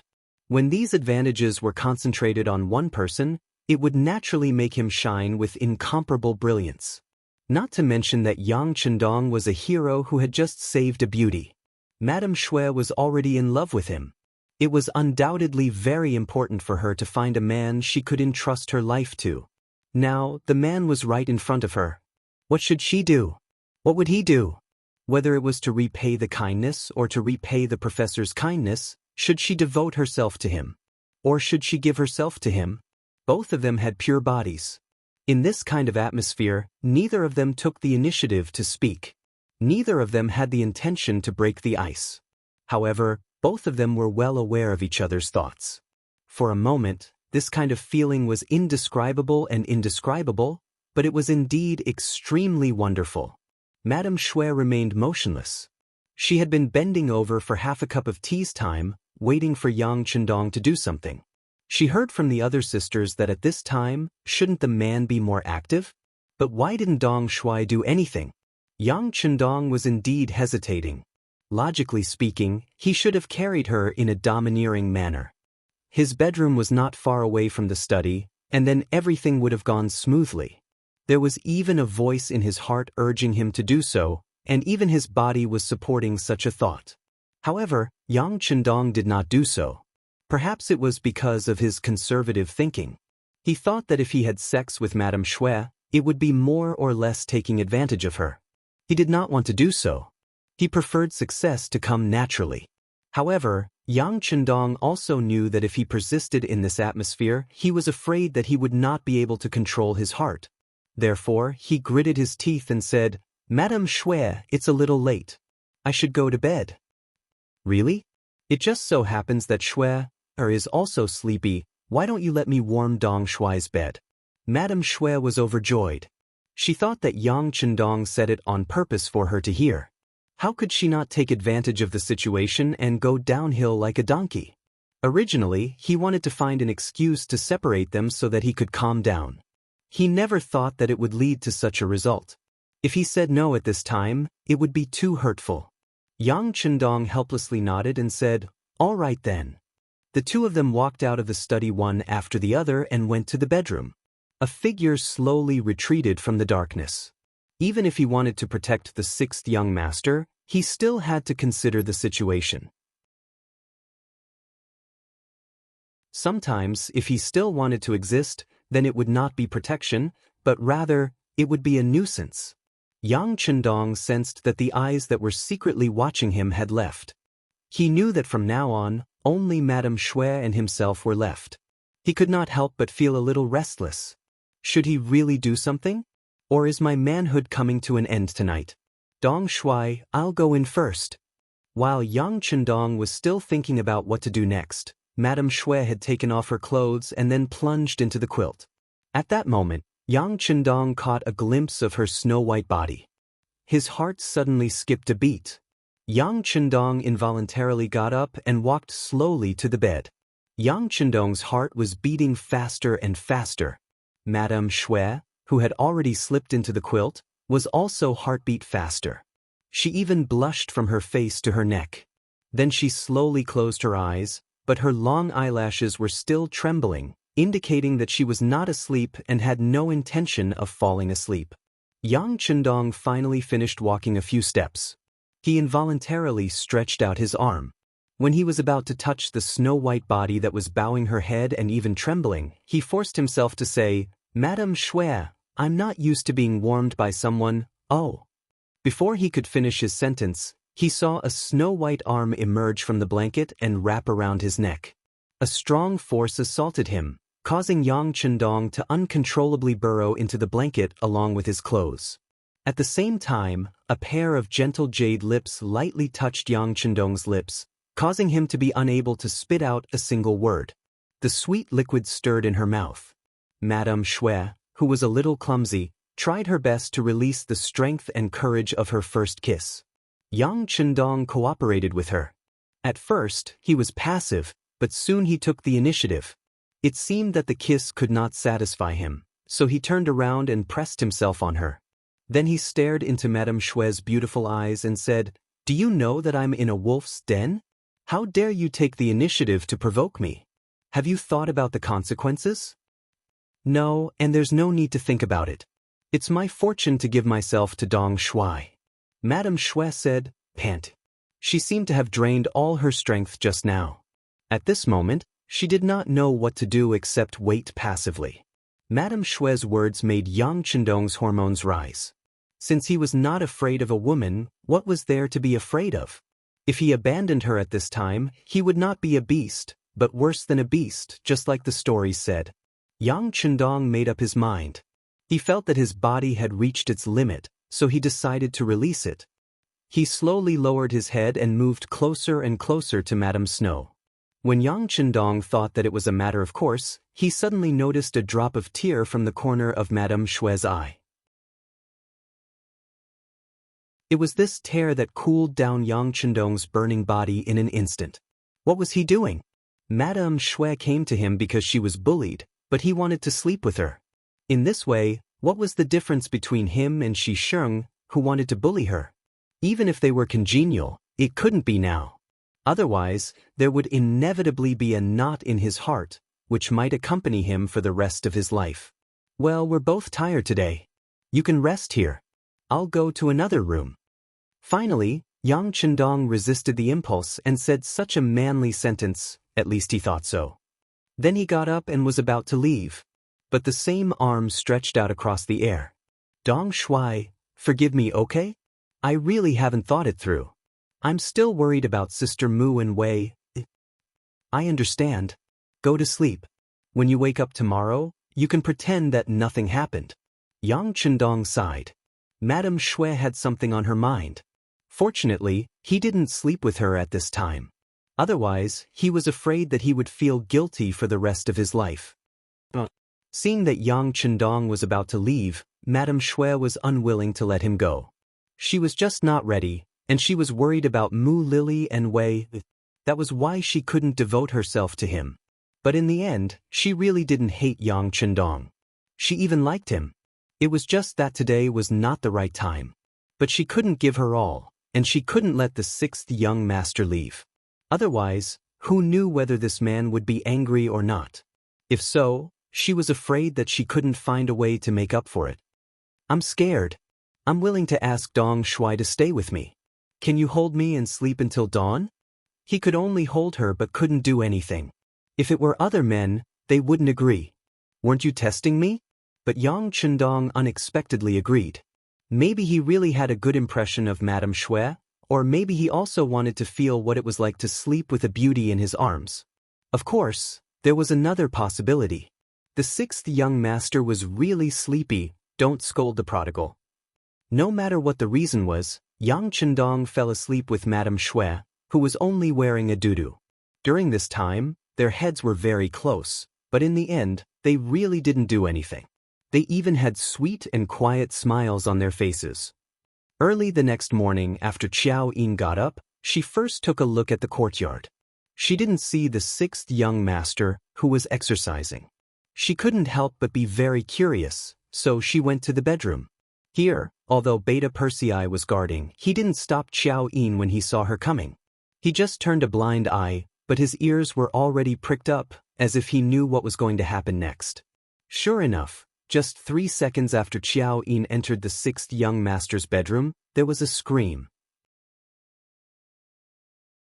Following that, Qiao Yin staggered out of the bedroom, her face pale and powerless. After that, she leaned against the door and covered her face and cried. This scene fell into the eyes of Beta Persei, who was hiding in the dark, and he quickly closed his eyes.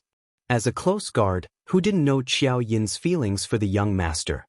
But now, another woman had taken the lead, so it was reasonable for her to be sad. Not long after Beta Persei closed his eyes, Yang Chendong, who had changed his clothes, appeared in front of the door. He reached out and helped the tearful Qiao Yin up, then whispered something in her ear. In an instant, the rain turned into sunshine, and Qiao Yin's face turned into a smile. Haha. Yang Chendong laughed after seeing this, then shouted to the dark, "What are you looking at? Why aren't you running with the young master?" Beta Persei, who was hiding in the dark, didn't know what kind of trick the young master was playing, but when he heard the order, he appeared in a flash and followed Yang Chendong. This caused Qiao Yin to be very happy, as if she had made a big mistake. The two of them went out of the courtyard, one after the other, and went straight to the backyard's playground. Leaving behind Qiao Yin, who had already changed into a smile, he turned around and entered the house. Then, his laughter echoed throughout the bedroom.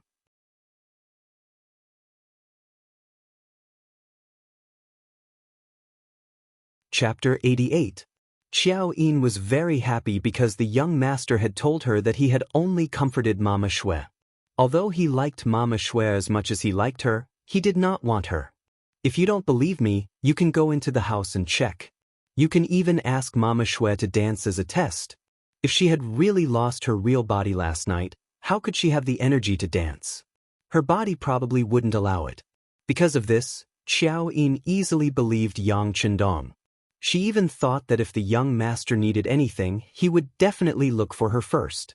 After all, they had been in a relationship for many years. Yes, that must be it. After the backyard was settled, Yang Chendong seemed to be much lighter when he started running. Beta Persei, who was following behind him, was very curious. How could he still be so energetic after a tiring night? Of course, Yang Chendong didn't need to explain this to him. After returning from the 5-kilometer run, Qiao Yin had already prepared the bath water, but this time there was an extra helper by her side, Mama Shui. After the bath, the three of them had a peaceful and pleasant breakfast together. Tiger's mane appeared again, and not only that, but also the charming Moo Lily and the maid Little Wire followed behind him. Sister Moo Little Wire. The three women were very excited to see each other. Tiger's mane stepped forward and said, "Young master, it's all done. These are the 3 slave contracts." As he spoke, he placed 3 pieces of paper with official seals and handprints in front of Yang Chendong. "Well, you've worked hard. Go and rest." Yang Chendong waved his hand. Originally, he could directly burn these 3 slave contracts, but in this way, the 3 of them would not be able to get rid of their lowly status for the rest of their lives. Greetings, Dong Shui. After the 3 women met, they all knelt in front of Yang Chendong with grateful expressions. "Get up, all of you. From now on, you have to abide by the rules here. Don't kneel if you don't need to." Yang Chendong said helplessly. He really didn't like this etiquette of kneeling when meeting people. Unfortunately, everyone seemed to be willing to play this game. For example, tiger's mane and the others beside him. He didn't know how many times he had said it, but it still didn't work at all. They still knelt when meeting people. Xie dong shui. Whether or not the three girls would kneel in the future, no one knew, but their thanks were very sincere. All right, since you've left 100 Flower Hall, you're now part of my Yang family. I don't keep idle people here. This is a new story I've written. You can think of how to act it out together. These are the manuscripts. You can study them yourselves. If there's anything you don't understand, feel free to ask me. She took out the script of The Legend of White Snake that she had prepared a long time ago. There was a very clear plan for the distribution of roles.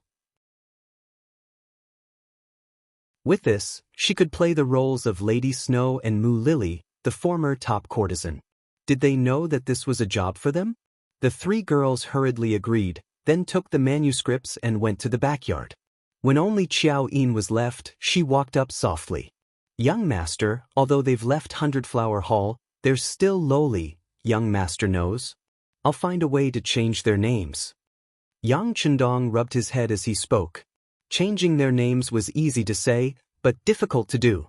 Especially when they were targeted by Shisheng. If he found out that someone had changed Lady Snow and the others' names, he would definitely come looking for trouble. How could he solve this problem? Young master, there's a eunuch called Mao Mu outside the manor. He said that he's an old friend of yours. Just as Yang Chendong was thinking about how to do this at the lowest cost, Beta Persei appeared and reported Mao Mu's visit. Oh, it's him. Someone sent me a pillow when I was sleepy. Please. After hearing who it was, Yang Chendong's face was full of smiles. Is it a eunuch? Does young master want him to do this? But Shi Sheng's brother is also a eunuch. Qiao Yin was very smart. Looking at the young master's expression, she knew what he was thinking, but she still reminded him with some worry. It's okay. The relationship between eunuchs is not that united. Young master knows. Yang Chendong said confidently. As the saying goes, evil people need evil people to deal with evil people. Originally, he thought about whether he should use some kind of thunderous method to make Shisheng disappear, but he didn't expect Mao Mu to come at this time. That was the best thing that could happen. In the study, Yang Chendong gave Mao Mu a very high level of courtesy and met him here. Being able to meet in the study meant that the two sides had a close relationship. Mao Mu, who was very familiar with this, was very excited. Although the eunuch group was very powerful now, there was Wang Zhen and his henchmen above them. In addition, there was another force, Jining, and a few other small forces. He was just one of them who was not famous. Yang Chendong was now in the limelight. Even Chief Steward Wang Zhen had to look up to him. Logically speaking, this person did not have to treat him like this at all. It would be understandable if he just sent someone to talk to him. However, at this time, he was meeting him in a private place like the study. The meaning of this was already obvious. Lord Yang. As soon as the two sides met, Mao Mu cupped his fists and looked very respectful. Eunuch Mao, you don't have to be like this. We are considered old friends. In the future, you can call me the sixth young master or Dong Shui to others. Yang Chendong's face was full of smiles. He looked like an old friend as he spoke. Good, Dong Shui is a good name. If possible, I will call you Lord Yang, Dong Shui from now on. Mao Mu's ability to follow the flow was not low. When he saw Yang Chendong being so polite, he immediately agreed. Good. Since you are an old friend, I will definitely not treat you unfairly. Men, bring the things here. Yang Chendong laughed loudly, as if he was very satisfied with Mao Mu's attitude. Then, two people walked in from outside the study. Tiger's Mane and Beta Persei carried a heavy wooden box and placed it in the center of the study. You can leave. Yang Chendong said casually, then gave Mao Mu a look that said, you know what I mean. This is... Mao Mu was very curious. After getting Yang Chendong's permission, he stood up from the chair, walked to the wooden box, and reached out to open it. There was a flash of white light. It turned out to be a box of silver ingots.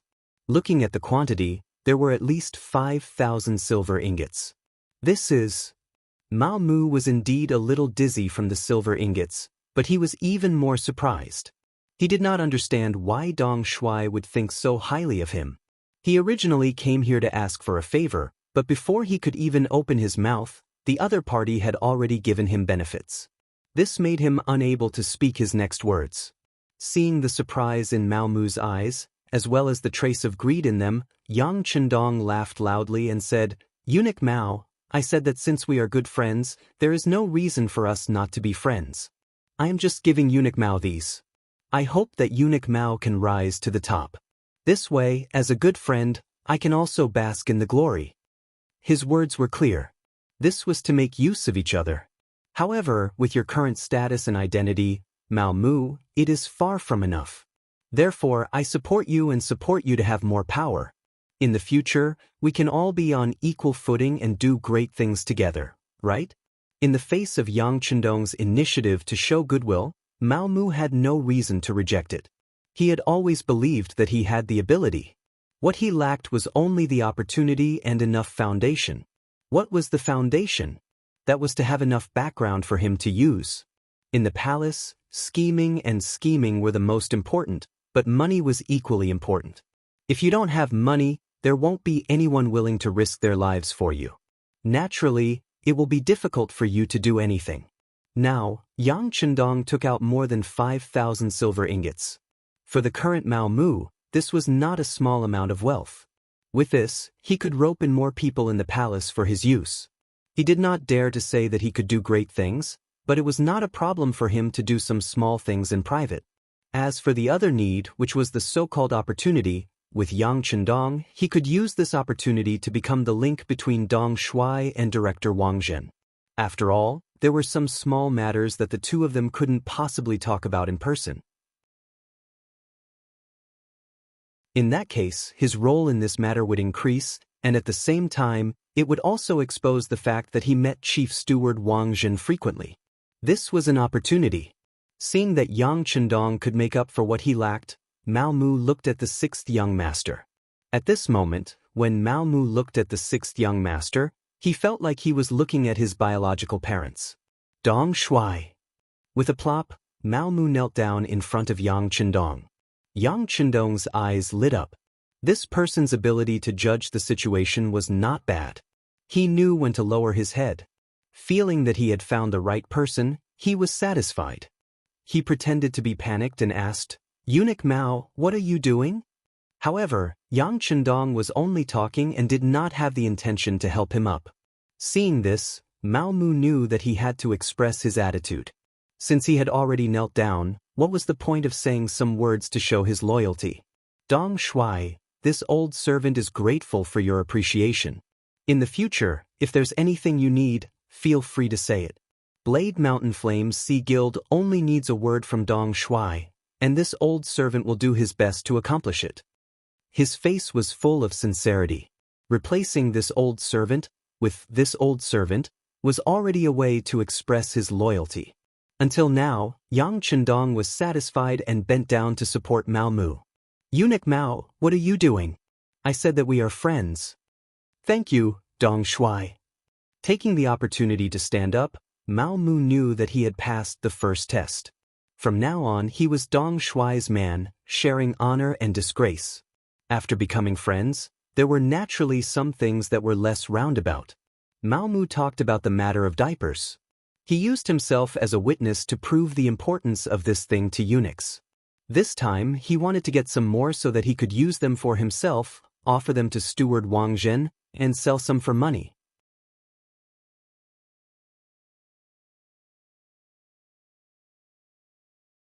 Chapter 89.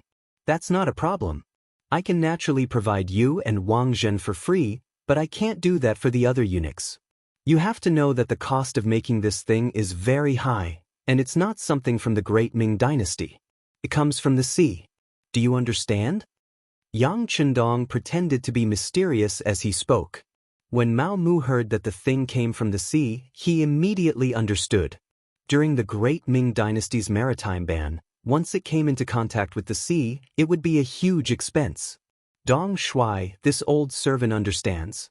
I will sell this thing at a high price in the imperial palace. After all, there is no free lunch in the world. If you want to get something, you have to pay a price. Very good. Seeing that Mao Mu was so understanding, Yang Chendong nodded approvingly. Go back and do your job well. If you need anything, just tell me.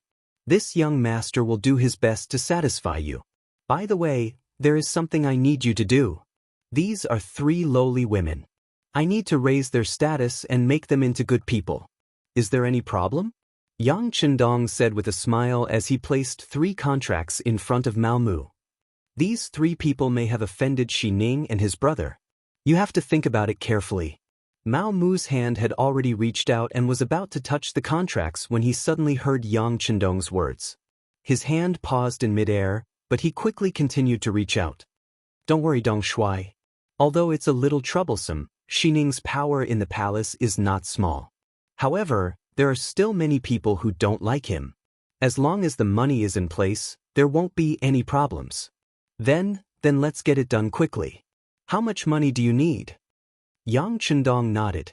Xi Ning was indeed powerful, but if this Mao Mu that he found couldn't solve such a small matter with the help of a large sum of money, then there was really no meaning in supporting him. What he needed was a helper, someone who could do things. For this, he was willing to pay the price. However, if the other party was a pile of mud, then there was no point in supporting him. Mao Mu was very clear that this was the first time Dong Shuai had given him something to do. If he did it well, his future would be limitless. If he messed it up, he might not even be able to guarantee his current position. Even if it was for himself, he had to do it well, and he had to do it beautifully. Mao Mu left with 5,000 taels of silver and a pile of diapers. Compared to when he came, he seemed to have straightened his chest when he left, and it was clear that he was full of ambition. Xi Sheng had been on duty for most of the night. When he was off duty, he slept all the way until lunch. When he was full and energized, he brought a few of his subordinates and headed straight for the home of Fan Ling, the minister-counselor of the Ministry of War. Last night, Tiger's Mane had suddenly appeared and used an unimaginable amount of money to buy the slave contracts of Lady Xue and the other 2. Fan Ling had already had the idea of exchanging Hundred Flowers Hall. Without a pillar, Hundred Flowers Hall could no longer regain its former glory. Although he could find new people to train again, how long would that take? Ever since his old father, Fanda, passed away, the influence of the Fan family was far from what it used to be. This also made Fan Ling want to withdraw from the red light district. He was wondering who to find next. At this time, Xi Sheng came. Although the price he offered was not high, or even a little low, Fan Ling still sold Hundred Flowers Hall without any hesitation. It was still the same sentence. Without Lady Xue, Hundred Flowers Hall had lost its greatest value. Making a move in time might be the best choice. Xi Sheng did not expect things to go so smoothly. He offered a relatively low price and waited for Fan Ling to raise the price. Then, everyone would bargain for a while. As long as the other party did not ask for too much, he would accept a price that was about the same. Last night, Hundred Flowers Hall was very lively. In his eyes, a deal that could get both the beauty and money was suitable. However, Fan Ling was actually so tactful. Even when faced with the low price he offered, he still accepted it. This allowed him to pay a lot less in terms of cost. At this moment, it was as if he could already see a mountain of gold placed in front of him. Of course, there was also that white and beautiful body waving at him. After leaving Fan Manor, Xi Sheng took the contract of Hundred Flowers Hall and found a place to have a good drink with a few of his men. He decided not to rush to make the matter public. He would go to Hundred Flowers Hall in the evening and give Madame Xue a surprise. After knowing the truth, her face would become extremely beautiful. The group of people drank a lot of wine. In the end, their bodies were swaying a little. Only then did they support each other to reach the Hundred Flowers Hall. However, once they entered, the atmosphere was very different from yesterday. Although there were still many people, they were all noisy and angry. Some of the people who came today were former regulars of Hundred Flowers Hall, but most of them came for the 2 new songs. When they arrived here with a large sum of money full of expectations, they heard that Madame Xue had disappeared. Even Mu Lily, the procuress, was nowhere to be found. How could they let it go? They began to shout one by one. What are you shouting for? Seeing the chaotic atmosphere in the hall, Xisheng placed his saber on the table in front of him and roared loudly after a loud noise. This move was indeed effective. As soon as this voice came out, the originally noisy scene suddenly became much quieter. Everyone stared at Xisheng, their eyes were filled with confusion. What was this person doing here again? Why was he acting all high and mighty? This shout shocked everyone. Xisheng was very proud. He liked the feeling of being the center of attention. Okay, stop shouting. If you have any problems, tell me. I will solve it for you. By the way, I forgot to tell you that 100 Flowers Hall will be mine from now on. This is the contract of the transaction. In order to achieve the effect of justice, Xisheng took the initiative to show the contract in front of everyone. Immediately, several people of status came forward. After reading the contract, they all nodded at the same time. Among them was Wang Si, the editor of the Hanlin Academy. Shi Qianhu, since this place is already your property, may I ask if you still want to sing tonight? If you sing, of course, we'll pay the same amount of money. We'll spend it however we want. But if you don't sing, we will leave now. No matter how powerful you are, you can't force us to pay 1 tael of silver here. Wang Si's grandfather was the current minister of the Ministry of Personnel, Wang Ji. With such a relationship, he was not afraid of a small Qianhu of the Brocade Guard. Even if this person's brother was very favored by the emperor, his pride as a scholar made him not shrink back. That's right, that's right. With someone taking the lead, the people below naturally chimed in. No one was afraid of spending money, but spending money wrongly and becoming a sucker wasn't something anyone wanted to do. Xisheng did not care about Wang Si's criticism. Smelling of alcohol, he said complacently, "Who said I won't sing? Since I bought this place, of course, I want to make money. How can I destroy my own livelihood? Well, I will go to the procuress, Mu Lily, now and ask her to arrange Madame Xue to sing for everyone. Not only that, but she will sing 3 or 5 times today to let everyone enjoy it." In order to prove his courage as a new boss and win people's hearts, Xisheng announced loudly. His answer also attracted loud applause from the guests. They all said that Xisheng was a righteous and heroic person. Everyone's compliments made Xisheng feel even more confused. He laughed heartily and arranged for his subordinates to find Mu Lily. This time, he was going to order the beauties around as the boss. After all, he was not the first person to ask about Mu Lily and Madame Xue's whereabouts. When the subordinate ran back and whispered something in Xisheng's ear, Xisheng's face suddenly turned gloomy as he roared, "What's going on?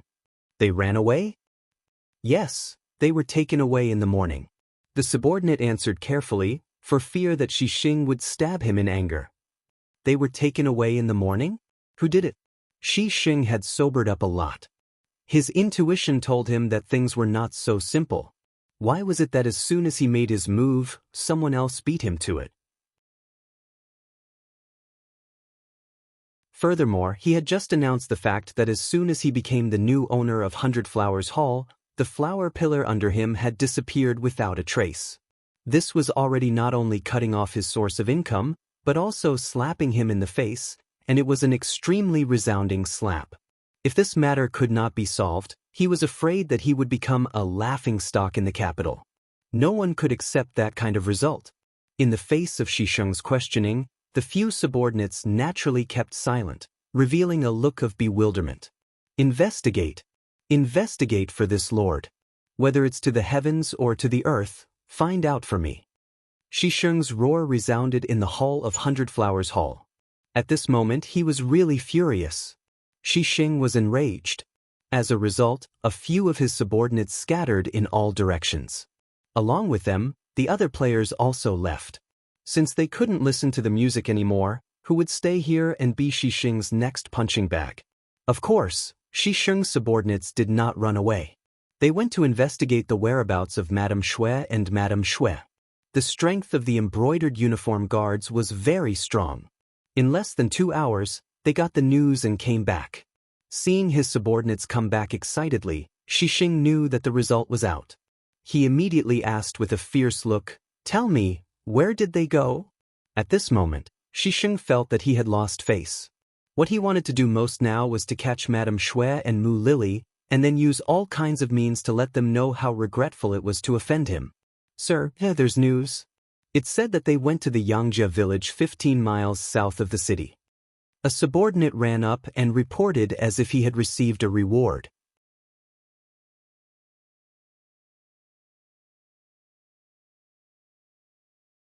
Chapter 90. Yang Village. Hearing that she was not in the capital but out of it, Shisheng's eyes were filled with anger, but at the same time, he was very happy. As an entertainer, she didn't stay in her own place of business. Instead, she ran around and even left the capital. Just based on this, he could use legal means to deal with her without being afraid of taking any responsibility. Let's go to Yang Village to catch her. He quickly made a decision in his mind. He would catch her immediately and bring her back with thunderous means. First, he would get the beauty, then the money, and then his reputation. He would let everyone know the consequences of provoking him. Before the curfew in the city, Shisheng went out of the city. In addition to his original 4 or 5 subordinates, he mobilized soldiers from 2 small banners. In total, more than 20 people rushed to the south of the city. As soon as Shisheng and the others went out of the city, they were seen by a pair of doorman eyes. There were fast horses galloping on a short road.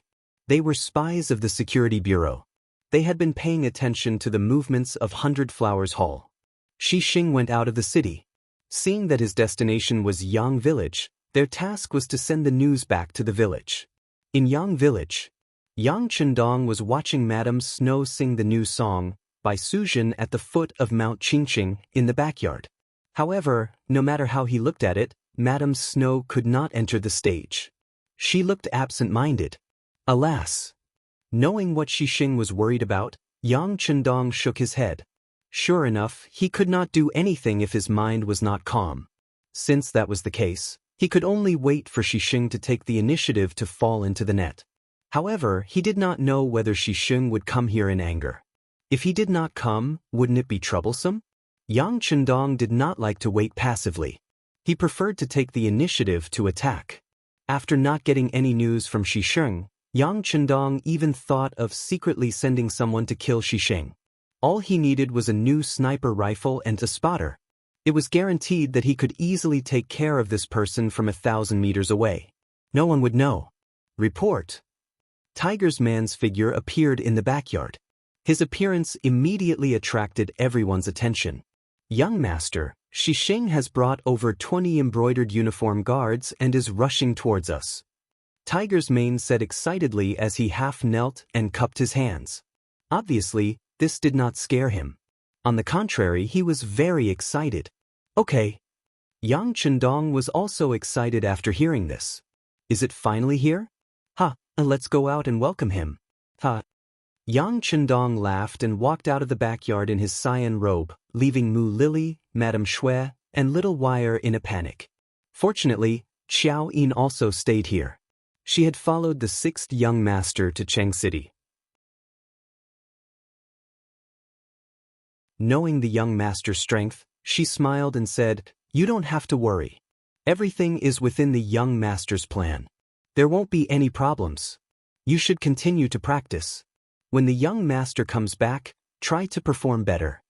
Xiao Yin said it casually, but her nervousness could still be seen from Madame Shui and the other 2. After all, they knew too little. Although Dong Shui was extraordinary, he had offended the embroidered uniform guards. Last year, even Duke Ying suffered in front of them. Could Dong Shui, a new official, solve the problem? Of course, Yang Chendong could solve it, and there were many ways to do so. For example, if he showed his fangs, he could make Shisheng and more than 20 people disappear silently. No one would be able to trace it back to him afterwards. However, without evidence, it didn't mean that they couldn't suspect him. Whether it was the East Faction guards or the embroidered uniform guards, they didn't need any solid evidence. As long as they suspected you, they could take action. This was the damn privilege. Yang Chendong, who knew this, couldn't take this risk. Since he couldn't use his own strength, he could only borrow others' strength. After leaving the backyard, Yang Chendong began to remind Tiger's mane, who had become excited. Tell the brothers below not to move. Without the young master's permission, no one is allowed to move. Otherwise, they will be grounded for 3 days. By the way, I asked you to invite Lord Hu Zhangning to drink in advance. How did it go? Upon hearing that he would be grounded for 3 days, Tiger's mane, who had been full of fighting spirit, immediately became obedient.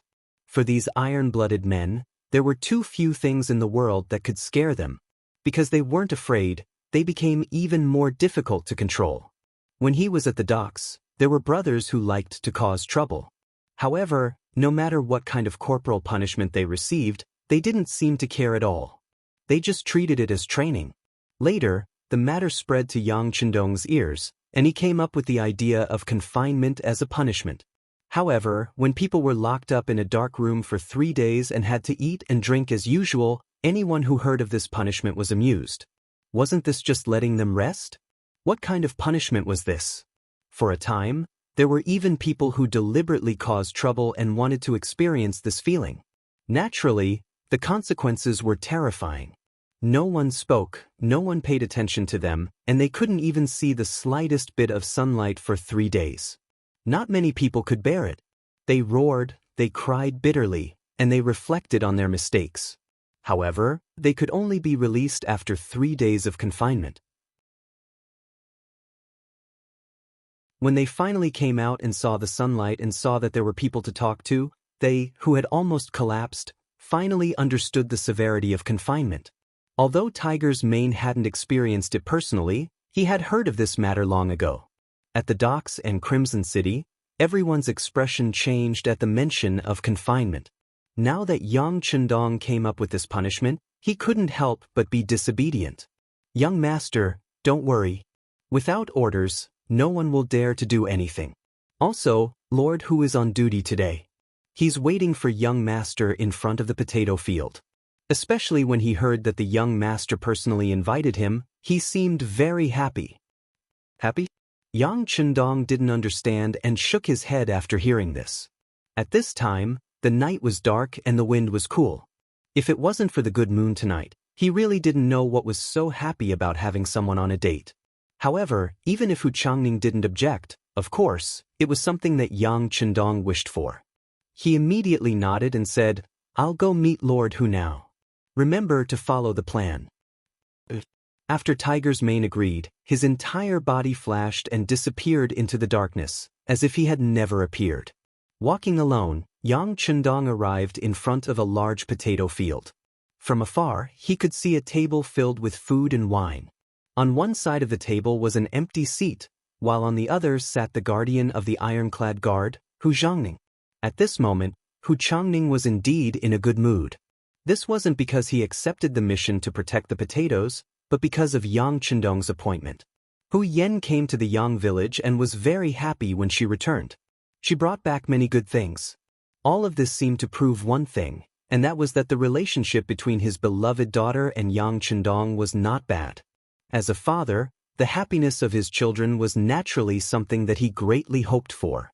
Yang Chendong was young, but his performance was indeed old and steady, and his talent was outstanding. In addition, his family background was not bad. No matter how one looked at it, he was a good son-in-law. At least, he had already received the approval of his future father-in-law. In the middle of the night, when Yang Chendong personally invited him, Hu Changning thought that it must have something to do with his daughter. Could it be that he wanted to test his attitude? That must be it. Hu Changning confirmed his thoughts. He also decided to properly meet with Yang Chendong. Even if he was satisfied, he still needed to give him an appropriate beating. He wanted to let the 6th young master know how fortunate it was to be able to marry his daughter, and that he needed to know how to cherish it. In his heart, he was still thinking about how to beat Yang Chendong when they met. In the distance, the 6th young master, wearing a long green gown, walked over.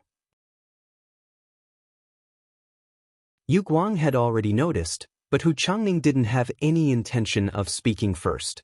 Tonight, he was acting as the father-in-law. No matter what, he had to be reserved.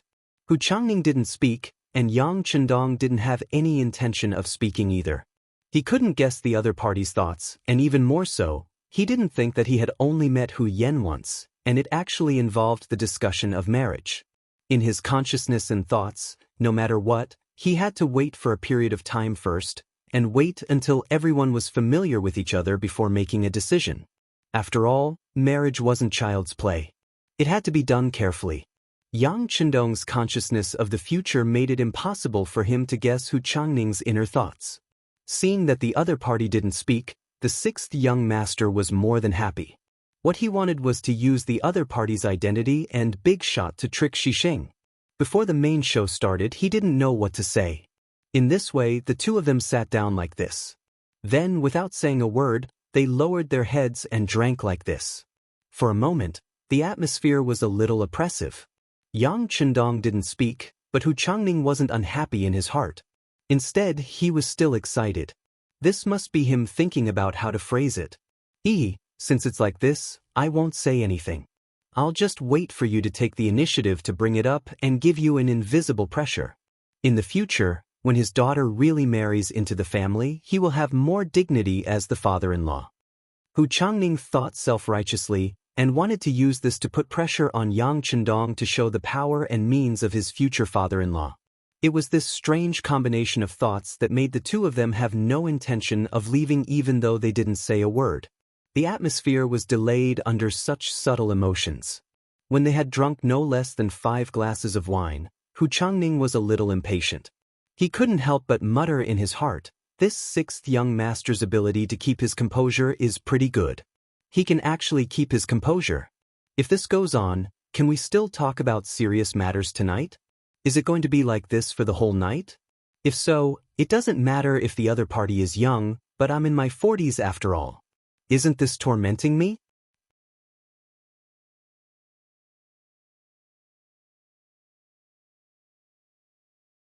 Chapter 91. Hu Zhangning's heart began to palpitate, but Yang Chendong did not notice. At this time, he was thinking, after scheming against Xisheng tonight, what would his brother, Xining, do if he found out? How would he put out the fire? How would he do it step by step? He must have offended them, but how could he not find an opportunity to get angry? As for that Wang Zhen, would he step in and interfere?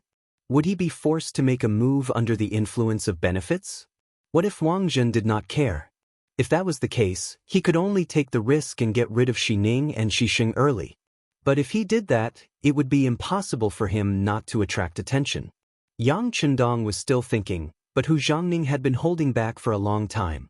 Finally, he could not take it anymore. After smacking his lips, he decided to take the initiative to speak. For the sake of his daughter's happiness, what was wrong with giving the other party a way out? Hu Zhangning had already thought of what to say and was slowly opening his mouth. At this time, the sound of running suddenly came from the distance. The sound of footsteps was especially loud in the dark night and attracted the attention of Yang Chendong and Hu Zhangning. Knowing that the person in question had appeared, Yang Chendong immediately reacted and shouted according to his plan. "Who are you? This is a place of great fortune. Stop." His voice was like thunder, and it was hard to imagine that it came from the mouth of a scholar like Yang Chendong. This shout was so loud that Hu Zhangning, who was at the side, only felt his eardrums hurt from the shock. How could he still think of asking anything? On the other hand, the newcomer was far away, so he wasn't affected much. Seeing a young man in green shouting there, he quickly responded, "Who are you?" "This official is Yang Chendong, the crown prince's horse servant." "Who are you?" Yang Chendong had already seen the other party's attire with the help of the moonlight. He knew the other party's identity, but he still asked and shouted for the second time. The person who came was Xisheng. Since he was a Qianhu of the embroidered uniform guard, the embroidered uniform guards and the East faction guards wouldn't stop him. Since they were all part of the same system, he would still give them some face. Not to mention that Xisheng had rushed here with an anxious look on his face, giving people the impression that he had received an important mission. Therefore, no one would be foolish enough to stop him. Xisheng smoothly entered the interior of the Yangjia village. Along the way, he also learned about Yang Chendong's identity from his subordinates. It was just a matter of being promoted to a secondary class rank 5 official position because of the emperor's favor. There was nothing to be afraid of.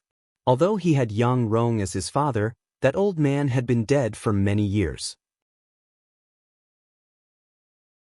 He was someone who could even bully the current Duke Ing, so why would he be afraid of a little brat? It was precisely because he knew Yang Chendong's background that Shi Xing was no longer afraid. What he wanted was to find this person and teach him a lesson, letting him know his methods. Then, it would be much easier to ask him to hand over Madame Shui and the others. As soon as he entered the Yangjia village, he asked his colleagues where Yang Chendong was. When he learned that Yang Chendong was drinking with Hu Zhangning, he hurried over. Because he was too anxious, his subordinates were left dozens of meters behind him. When he came from afar, he heard a young man shouting. Then, when he knew that this person was his target, Yang Chendong, Shi Xing was overjoyed. Without answering, he waved the embroidered spring saber in his hand and rushed straight to Yang Chendong. "What are you doing?" Yang Chendong's eyes were fixed on Shi Xing. He was going to deal with all changes by sticking to the status quo. When he saw that the other party didn't say anything and waved his saber, he stepped back first and shouted, "What are you doing? This is a place of great auspicious holy objects. I am also an official of the imperial court.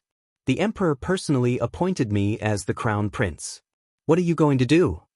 Yang Chendong's panic-stricken appearance was a perfect representation of a scholar who saw a soldier and was unable to reason with him. This scene was also seen by Hu Zhangning, who was at the side. The aftershock of the vibration of the eardrum was completely absorbed. At this moment, Hu Zhangning also realized that someone was going to harm Yang Chendong. How could he let it go? If something happened to the sixth young master, how could his daughter argue with him? Not to mention that he happened to be at the scene. Whether it was public or private, he had no reason to ignore it. Clang! The sword bestowed by the emperor was pulled out of the scabbard. Hu Zhangning jumped in a few big steps and stopped in front of the rushing Shi Xing. Seeing that Yang Chendong was getting closer and closer, Shi Xing's expression changed. Just as he was about to wave his saber, he recognized the person's identity with the help of the moonlight. He said, "So it is Lord Hu. I am Qianhu Shi Xing. Why are you stopping me?" Ah! This voice was so familiar. At such a close distance, Hu Zhangning recognized the person's identity and couldn't help but be startled. What was going on? Why was it Shi Xing? Hu Zhangning, who couldn't react quickly in his mind, was stunned there. Taking advantage of this opportunity, Shi Xing flashed past him and continued to chase Yang Chendong in front of him. Shi Xing didn't have the intention to kill. He also knew that if he killed Yang Chendong here, the consequences wouldn't be something he could bear. Even if his older brother Shi Ning helped, there would be no avoiding a lawsuit. Therefore, he only wanted to scare the other party. As long as the other party admitted defeat and admitted his mistake, it would be enough to restore his face and reap enough benefits. In Shi Xing's eyes, it was not difficult to do this. With his skill, wasn't it easy to catch a scholar who was close to him? Although Shi Xing was domineering, his martial arts were not bad. At least he looked agile.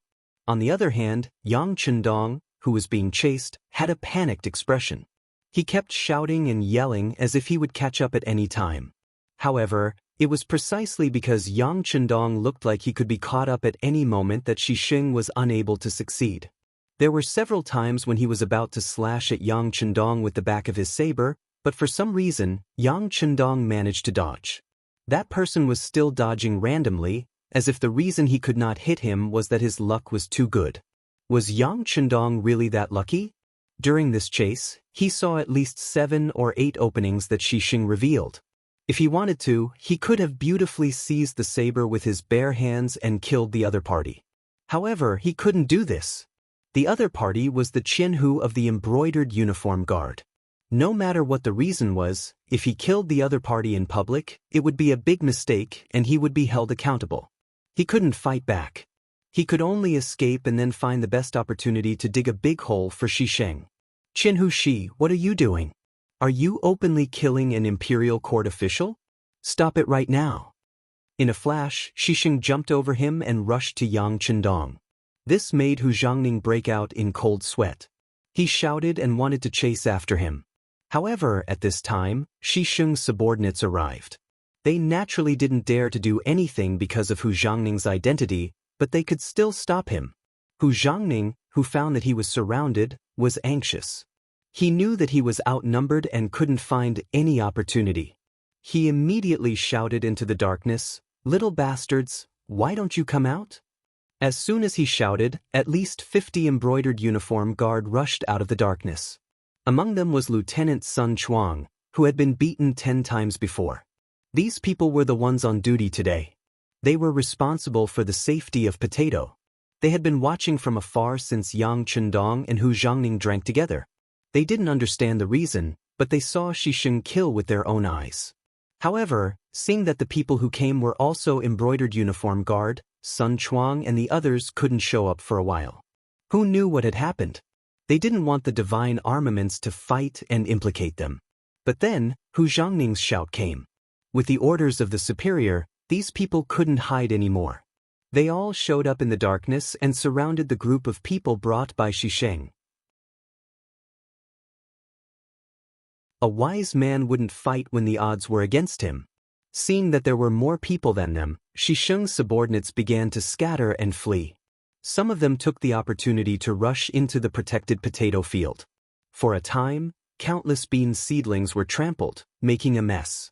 Because of the appearance of Hu Zhangning's subordinates, the place became completely chaotic. And in this chaos, Xisheng finally grabbed Yang Chendong's arm and raised the embroidered spring saber in his hand high. No! Hu Zhangning, who was a few meters away, saw this scene clearly with the help of the moonlight. He immediately shouted to stop it. Xisheng was taken aback by this shout. At this moment, Yang Chendong, who was caught, suddenly moved his arm. He didn't know where the strength came from, but it made his right hand numb. Then, the saber fell down and landed on Yang Chendong's chest. Suddenly, a stream of bright red blood spurted out and sprayed on Xisheng's body, dyeing his flying fish robe red. At the same time, the green-clothed Yang Chendong fell to the ground in a timely manner. When Yang Chendong fell, the eyes of Hu Zhangning, who was chasing after Yang Chendong, had already turned red. He was unable to control his anger, and when he arrived behind Xisheng, he stabbed out with his sword. Feeling a gust of cold wind behind him, Xisheng habitually dodged to the side, but in the end, because of the potato vines under his feet, he was a beat too slow. It was because of this beat that his right leg was slashed by a long sword. The sharp sword immediately cut through a meridian, and Xisheng painfully fell to the ground with a plop. "Tie him up." After stabbing Xisheng, Hu Zhangning shouted loudly. Then, he stretched out his hand in front of Yang Chendong, who was lying on the ground. At this moment, an even faster figure suddenly appeared in front of Yang Chendong. He quickly carried him on his back and ran straight to the Yang family manor.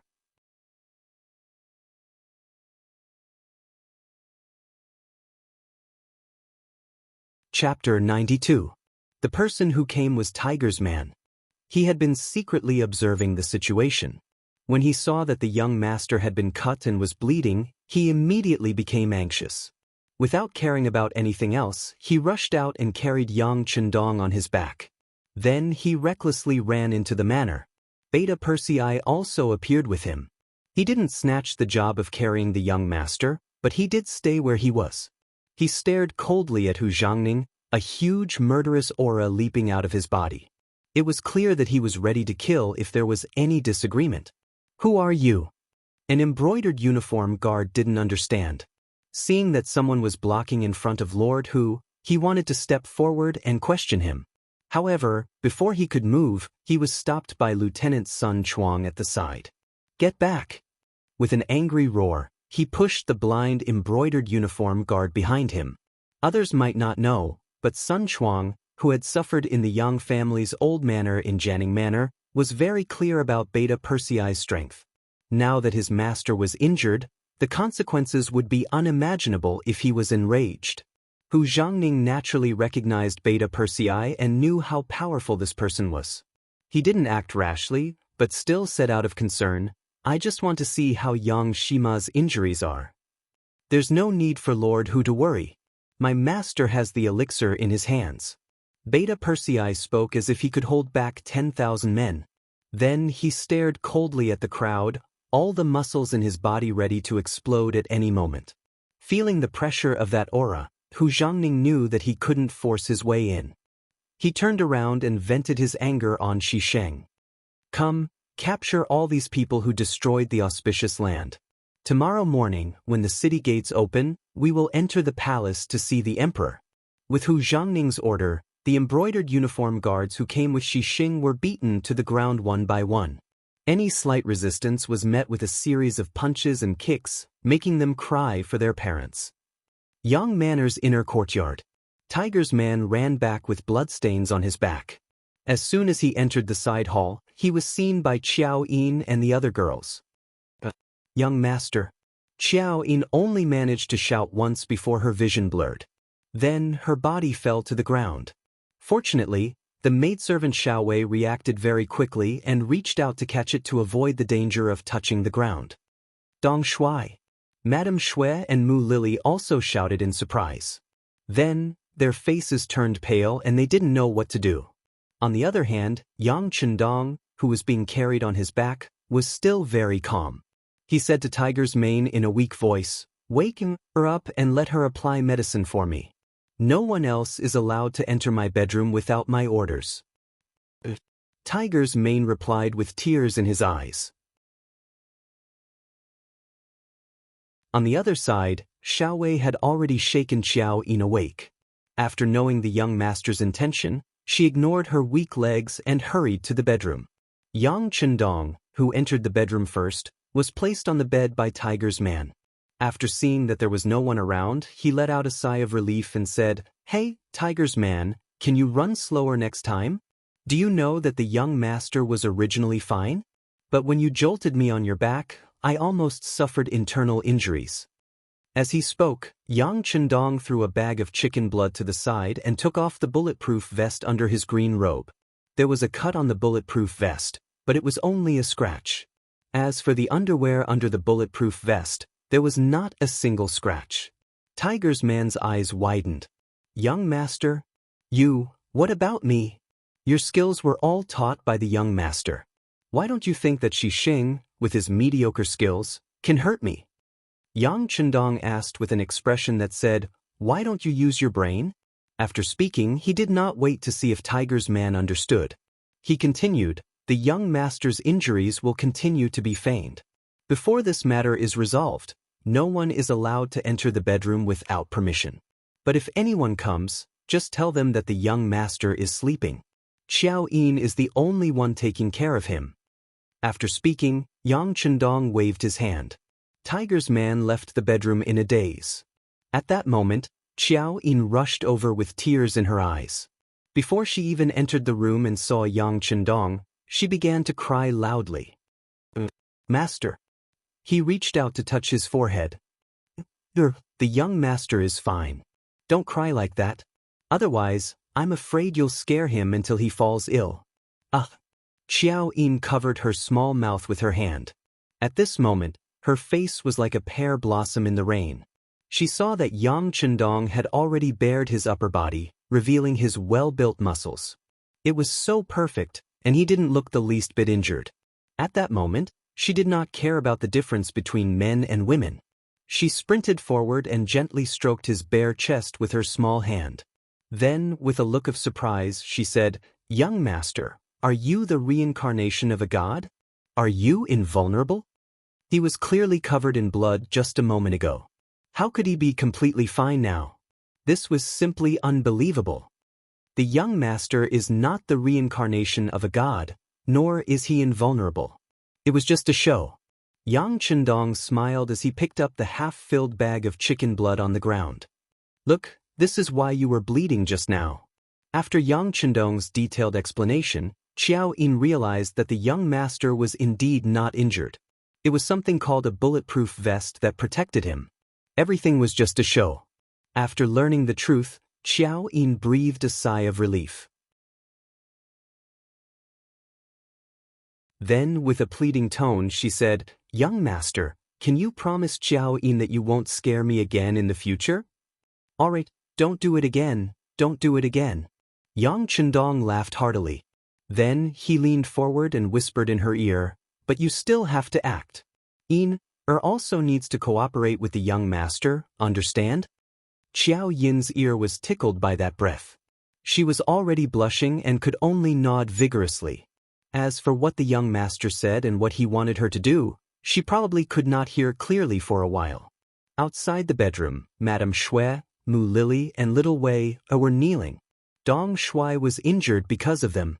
They were kneeling here to pray for Dong Shui and to get better soon. Otherwise, even if they died now, they would be too ashamed to face anyone. In the small courtyard outside the bedroom, Yang Er and Yang Si stood at the door. They were like two gatekeepers guarding the door, preventing anyone from coming in to peek. No matter how much Madame Shui begged, they could only shake their heads in disapproval. This time, the sixth young master was injured. As the family's guards, they were responsible. Now, they could not wait to receive the military order to kill Shisheng. At this time, they were still full of anger. How could they be nice to others? No matter how beautiful Madame Shui was, at this time, in their eyes, she was nothing more than a pink skeleton. How is Yang Shima? Outside the small courtyard, Hu Zhangning rushed in with an anxious expression. Beside him was Lieutenant Sun Chuang. Seeing the two people coming, Beta Persei said unceremoniously. Hearing this, Hu Zhangning and Sun Chuang could not help but stand in place. This person had left a big shadow in their hearts. As soon as they saw this person, they could not help but feel weak in the knees. Looking at this person's ferocious face, no one dared to rush over. It was unknown when, but Tiger Ray had appearing directly opposite Hu Zhangning. Lord Hu. After cupping his fists in greeting, Hu Mang said in a booming voice, "Young master is currently applying the medicine. Once the medicine takes effect, he will most likely fall asleep. Fortunately, the wound is not very deep. There should be no problem after a few days of recuperation. How is Shisheng now?" First, he politely told them that the young master was fine, but it was not appropriate for them to visit him. Then, he turned the blame to Shisheng.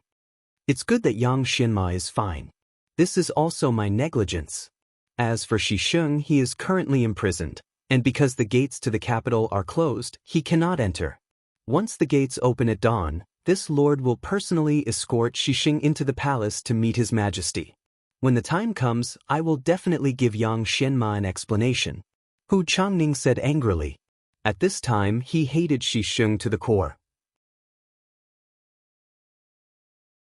Shisheng took advantage of his brother's power and didn't put him, a superior, in his eyes.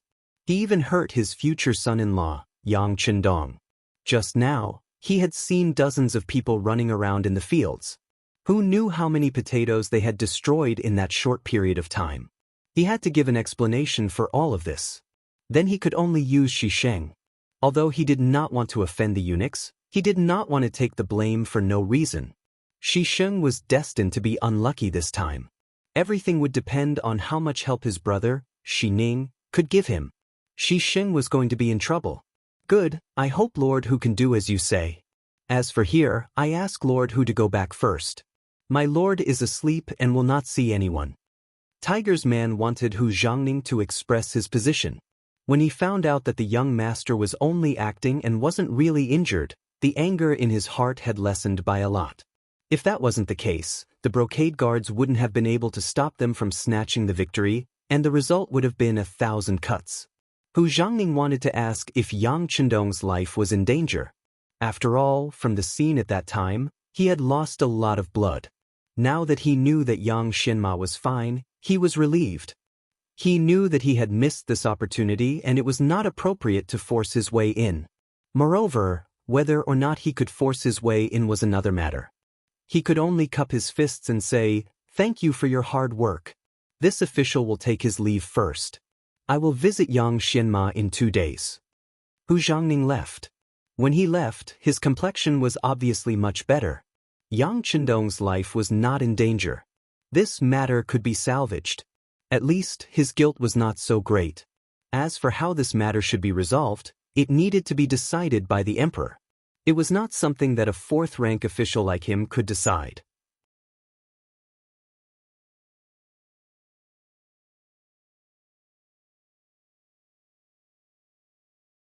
Chapter 93. Madame Snow and the other 2 girls were still kneeling on the ground. The three girls had been sobbing since Hu Zhangning came in and left, as if they were the biggest sinners who had hurt Yang Chendong. In the bedroom, Xiao Yin had already helped Yang Chendong take a bath and lie on the bed. Only then did she remember that Madame Snow and the other two girls were still kneeling outside the yard. She asked carefully, "Young master, what should we do with them? It's late at night. They'll get sick if they keep kneeling like this." "Ask them to leave. Forget it. Ask Madame Snow to come in and ask Mu Lily and Wire to leave." Yang Chendong thought for a while and shook his head. If he did not let them in, the three girls would not listen to him and leave. He didn't want to end up causing the three girls to fall sick while he was fine. "Okay," Xiao Yin answered obediently. At this moment, she was not jealous at all. The young master could not be her only young master. She had thought about this for a long time. With one more sister to take care of the young master, perhaps the young master would live a happier life. As long as the young master was happy, she would be happy too. Outside the bedroom, Madame Shui got the message and could enter the bedroom. Mu Lily and Wire both breathed a sigh of relief. They were worried that they couldn't do anything. Now that Madame Shui could go in and help, they could go back to rest.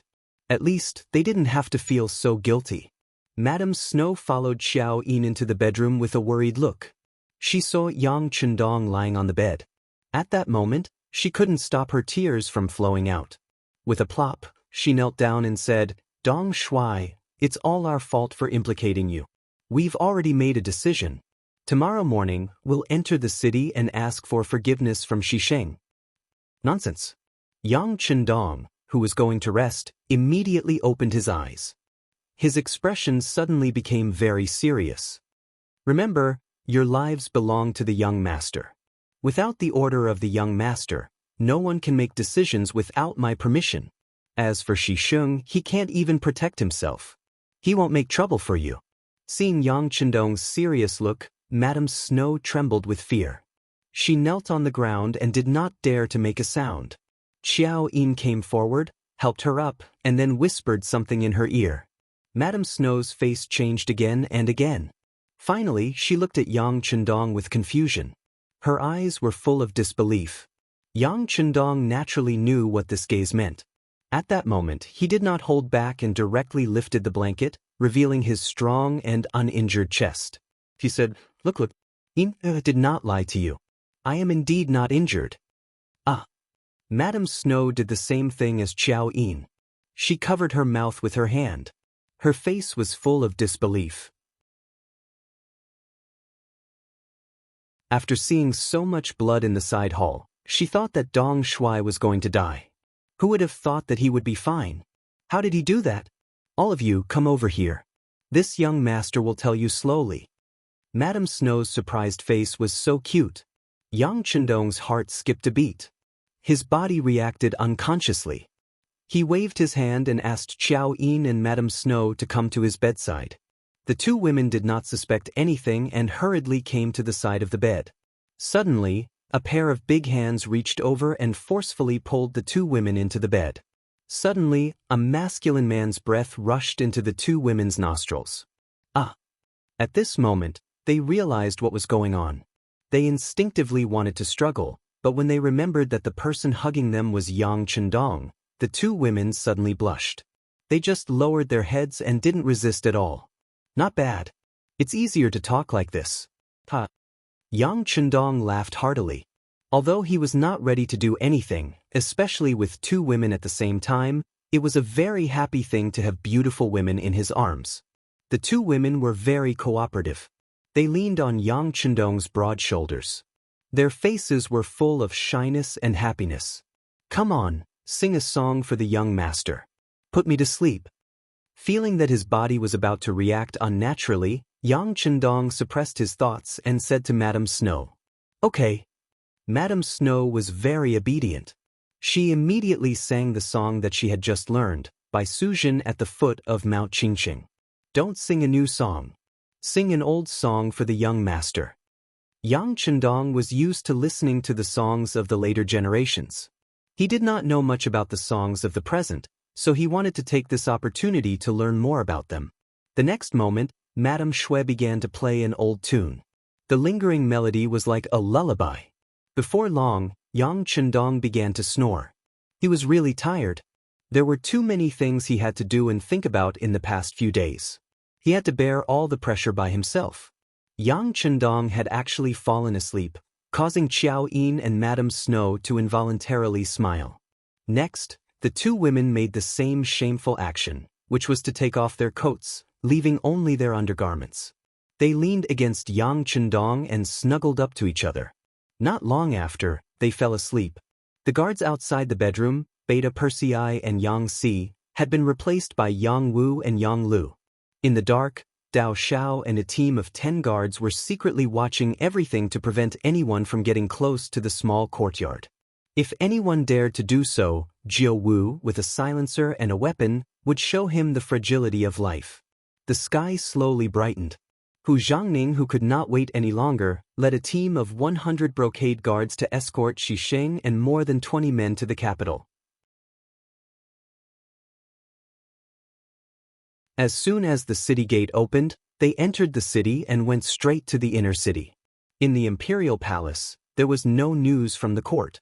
The civil and military officials were still gathered in the court as usual, kneeling to the emperor and discussing the affairs of the world. Emperor Zhu Qizhen, who did not seem to have enough sleep, yawned from time to time, and then listlessly listened to the officials' reports. The emperor was diligent in his work. Since ancient times, this had become a custom. Almost all the leaders had to do this. Otherwise, they would not be able to hold power. As such, very few emperors would sleep in. In comparison, Yang Chendong was much more fortunate. At this moment, he was slowly waking up. According to his usual routine, it should be time for him to get up and go for a morning run. However, instead of a morning run, he was greeted with an erection. This was something that all men in their prime would encounter. His body was the first to react. Yang Chendong, who was hugging two women, wanted to get up, but it was very inappropriate. Was he supposed to set up a tent in front of the two women? How embarrassing would that be? In addition, he had to tell others that he was injured. If he could get up and continue to run, it would be inexcusable. Let's go back to sleep. Yang Chendong tried to convince himself. He ignored the warning of his biological clock and wanted to continue sleeping. But at this moment, Qiao Yin's body moved slightly on his left, and her breathing seemed to become heavier. For a long time, Qiao Yin had a very regular pattern of waking up and sleeping. For example, at this time, she would usually get up to prepare to serve the young master. Although she didn't need to make breakfast, she came to the young master's room to tidy it up and fold the blankets. So, the moment Yang Chendong woke up, she also woke up. Her hand inadvertently swept over Yang Chendong's body and touched that towering pillar. In that instant, Qiao Yin completely woke up. Her face flushed red as she recalled where she was staying at this moment. She thought about how the young master was lying next to her and seemed to have a reaction. What should she do? Should she ignore it and continue to pretend to sleep, or should she help the young master? She had heard the old women in the manor say that once a man had that intention, it would be very uncomfortable if it wasn't resolved. Qiao Yin definitely didn't want Yang Chendong to feel uncomfortable. So what should she do? What should she do? Her heart thumped wildly. In just a few breaths, Qiao Yin made a decision. She took a deep breath and mustered up her courage. Her small hand groped toward Yang Chendong's crotch. Knowing that Qiao Yin had woken up, Yang Chendong felt very awkward. Just as he was thinking about how to return to normal, a small hand suddenly touched him. In that instant, his body couldn't help but tremble. The feeling made him feel very comfortable, but also very nervous. It was really indescribable with words. "Young master, let Yin serve you." Suddenly, he heard the soft sound of drizzling rain. Before he could react, Qiao Yin had already dove into the blankets and swam towards that place. "No!" Yang Chendong instinctively wanted to stop her. It was this shout that woke Madame Shui on the other side. Due to the nature of Madame Shui's work, she didn't wake up very regularly. In addition, Yang Chendong lying next to her gave her a great sense of security, so she fell into a deep sleep. If it wasn't for Qiao Yin's shout, she probably wouldn't have woken up.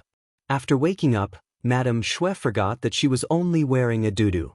On the contrary, she only remembered that the young master seemed to be injured. "Is he feeling unwell?" she asked anxiously. When Yang Chendong saw that Madame Snow had woken up, he felt a little awkward. Just as he was about to say something, Xiao Yin moved. In that instant he felt a warm sensation spread throughout his body. He couldn't help but shiver slightly. Along with the shiver, he let out an "oh" sound from his mouth. "I'm so scared of crabs. I'll omit 100,000 words here."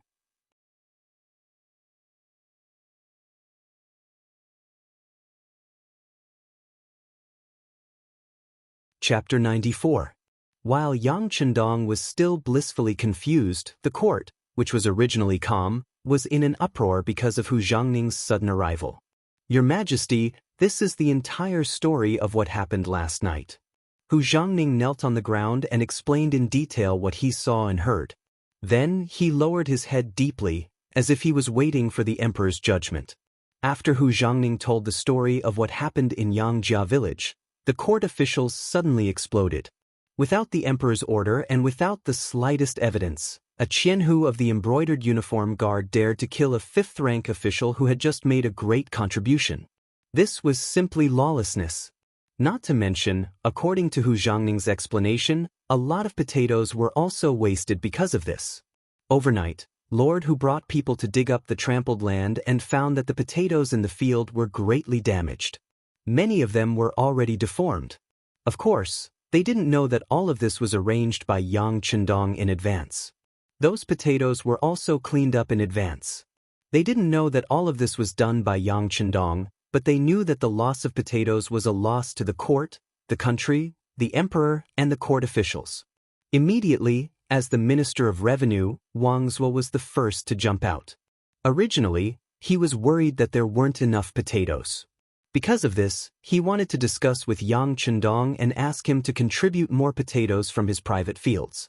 But now, not only did the country's potatoes suffer from the loss of production, Yang Chendong was also injured. If he couldn't punish Xixing now, how could he negotiate with him? If he didn't punish the murderer, how could Yang Chendong be satisfied? If it were him, how could he be satisfied? "Your Majesty." With a plop, he knelt on the ground. "Xixing has no respect for your Majesty, no respect for the law of the country, and did things based on his mood. He actually wanted to kill a court official.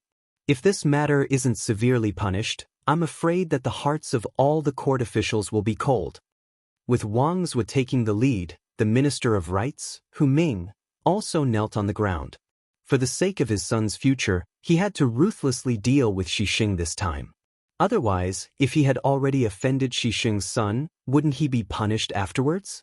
"Your Majesty, this subject agrees with Lord Wang's request to severely punish the murderer Xixing." This subject agrees. Duke Ying, the representative of the military, Zhang Fu, who had always been a wooden block in the imperial court, was also kneeling on the ground, his face full of resentment. Last year, his family's fertile land had been seized by the two brothers, Xi Ning and Xixing, causing his reputation to hit rock bottom. After that, he had been depressed and was prepared to spend the rest of his life as a loser. And now, the opportunity to counterattack had come. The two civil officials had taken the initiative to jump out. How could he be polite? He immediately expressed his thoughts. After the three of them, the other officials and generals also got down on their knees one by one, all of them wearing indignant expressions as they cursed the lawless and overjoyed man. Ying Zong, who was sitting on the dragon throne, had an ugly expression on his face. He had long regarded the potato as a great auspicious item and announced it to the world. It was equivalent to an imperial item.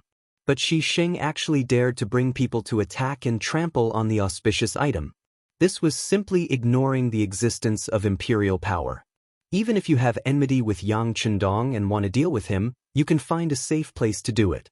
Why do you have to do it on the auspicious item's crops? Isn't this the same as the god of longevity hanging himself? Are you tired of living? At this moment, Ying Zong really wanted to order Xixing to be killed as a warning to others. But at this time, Wang Zhen, who was standing on the side, opened his mouth. "Your Majesty, this matter is really strange. Why did Lord Shi kill Yang Shima? Why did he choose to do it on the auspicious items crops? All of this needs to be investigated. In this old servant's humble opinion, we should first clarify the whole story before making a decision." Originally, Wang Zhen was very angry after hearing Hu Zhangning's words. He also wanted to kill Hu Zhangning to relieve the hatred in his heart. After all, he and Yang Chendong already had a common interest. Just yesterday, Mao Mu, the court eunuch of the ceremony directorate, gave him a good item called diapers. With it, he really didn't need to worry about embarrassing himself on the spot because of his body. Wang Zhen also knew that these things came from Yang Chendong's hands and were brought to the palace by Mao Mu to sell. The main consumer group was the court eunuchs. Moreover, a single diaper was not cheap and actually cost 2 taels of silver. Fortunately, he could get 10% of the benefits from these 2 taels of silver. Many little drops make an ocean. Naturally, it was a profitable way to make money. With a common interest, Xisheng still wanted to harm Yang Chendong and even wanted to kill him. This was an unforgivable matter. But no matter what, this person was Xi Ning's younger brother and his only brother. Just based on this point, he had to stand up and speak up. The reason why Wang Zhen could have such power, other than Zhu Qizhen's great trust in him, was that he had the support of most of the court eunuchs. It was precisely because he had such confidence that he could be so unscrupulous and smooth when doing things. Xi Ning was one of the more powerful ones among those who supported him.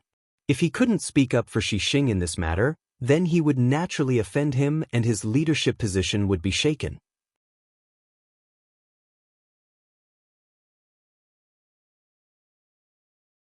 He brought many tonics, saying that they are for young master to nourish your body. Eunuch Mao Mu is also here. He is waiting in the side hall. Yang Chendong's reaction was extremely fast. Seeing that the people from the Eastern Palace had condescended to give him gifts, and Wang Zhen had not only sent his confidant Ji Ning but also Mao Mu, it was obvious that he wanted to make peace. In that case, Xisheng should be fine now. Thinking of this, Yang Chendong couldn't help but sigh softly. Originally, he thought that since he had given the potatoes to the emperor and many benefits to Wang Zhen, he should be considered an important person in the other party's heart. Today, he had been wronged, so they should stand up for him. But now, it seemed that he had been too optimistic. He was just 1,000 commander of the embroidered uniform guard, Xisheng. Because he had a powerful elder brother, Xi Ning, everything that he had given up had become a thing of the past. In the end, he still had to become the sacrifice, the one who had to give in. After treating me like this, if this young master doesn't replace me, what else can I do? The incident had caused Yang Chendong to understand the truth. With such an emperor and a eunuch who couldn't differentiate right from wrong, there was no hope for him. If he allowed this to continue, there would be a day when he would become a sacrifice. At that time, it would be too late for him to regret it. After firming up his inner beliefs, Yang Chendong suppressed the idea of starting a riot now. The target in his heart was too big, and the number of Han people he needed was unimaginable. If he were to start a war now, although he was confident that he wouldn't be defeated, the ones who would be harmed in the end would still be the Han people and the common people. This was not something he wanted to see. For the sake of this goal, he could only endure for now. Tiger's mane, I won't be seeing Ji Ning. Call Mao Mu over.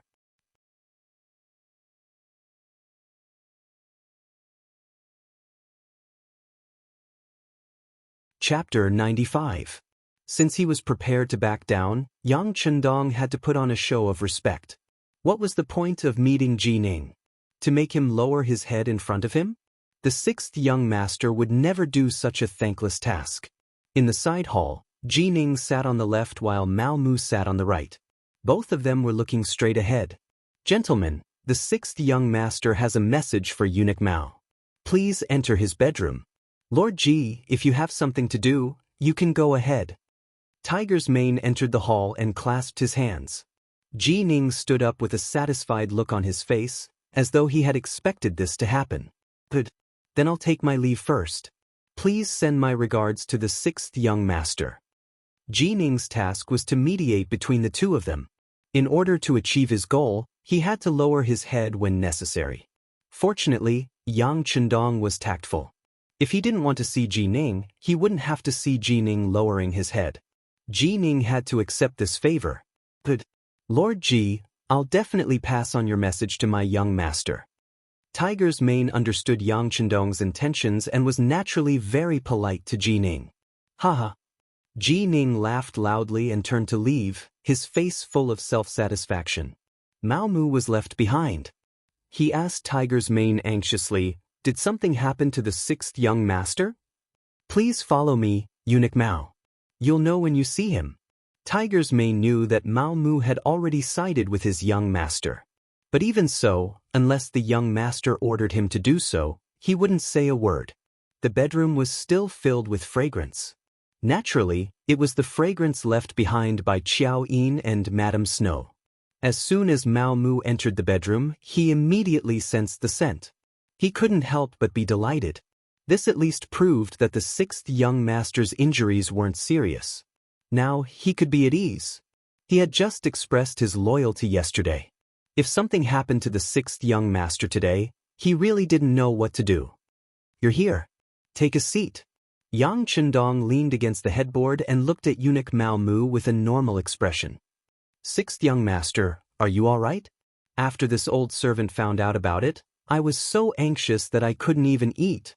All right, tell me what eunuch Wang thinks." When Yang Chendong saw that Mao Mu was about to use his flattery, he had no choice but to interrupt him and get straight to the point. Knowing that the sixth young master didn't like flattery, Mao Mu tactfully stopped and got down to business. Eunuch Wang said that he hopes that the sixth young master will be magnanimous and spare Xixing for the sake of him and eunuch Xining. As for the conditions, he allows this old servant to be promoted to eunuch Penning of the ceremony directorate. Although I'm ranked last, it's still a big step up. At the same time, he promises that Xixing won't cause trouble for the sixth young master. Also, when you do things in the capital in the future, the Eastern Faction Guards and the Brocade Guards will give you face and won't cause trouble for you. After saying these words, Mao Mu lowered his head a lot. He received the most from this so-called exchange, so he didn't have to say anything more. Mao Mu's promotion from attendant to penning of the ceremony directorate was a step that many people wouldn't be able to achieve in their lifetime without enough merit or ability. This was equivalent to a small eunuch becoming the head of eunuchs, and these were the conditions that Wang Jin had to pay. As for the Eastern Faction Guards and the Brocade Guards not causing trouble for him, it was better to say that they were giving him face than saying that they were threatening him. The meaning was very obvious. If Yang Chendong didn't agree and insisted on killing Xixing, then these two departments would keep an eye on the Yang family manor. If there was even the slightest movement, the Yang family would be in big trouble. After understanding the crux of the matter, Yang Chendong's expression turned cold. This Wang Zhen was really an ingrate that couldn't be fed. Fortunately, he had less than a year to live. Otherwise, with the sixth young master's temperament, he would probably send Tiger's mane and the others to take his life tonight. Don't bother with a person who's about to die. Let people off when possible. Take a step back and you'll see the world. All kinds of advice from saints flowed into Yang Chendong's mind, making him finally make up his mind to take a step back. As for what would happen next, he would urge Gao Xiong and the others to take action on Ryukyu Island. He had to quickly seize more territory. Only when he was strong would others not dare to bully him and ignore him. Many thoughts flashed through his mind. When he finally returned to reality, Yang Chendong smiled and patted Mao Mu on the shoulder. "This young master used a knife wound in exchange for your promotion. No matter how I look at it, it's a good deal. How about this? When you go back, tell eunuch Wang that this matter is over." Sixth young master.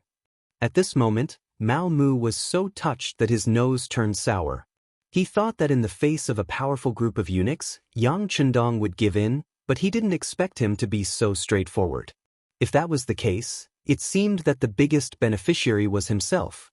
He'd only been with him for 2 days, and he'd been promoted twice. The path he'd chosen was indeed correct. But I don't like to express my position through words. I'd rather see everything put into action. How is it? How are diapers selling in the palace?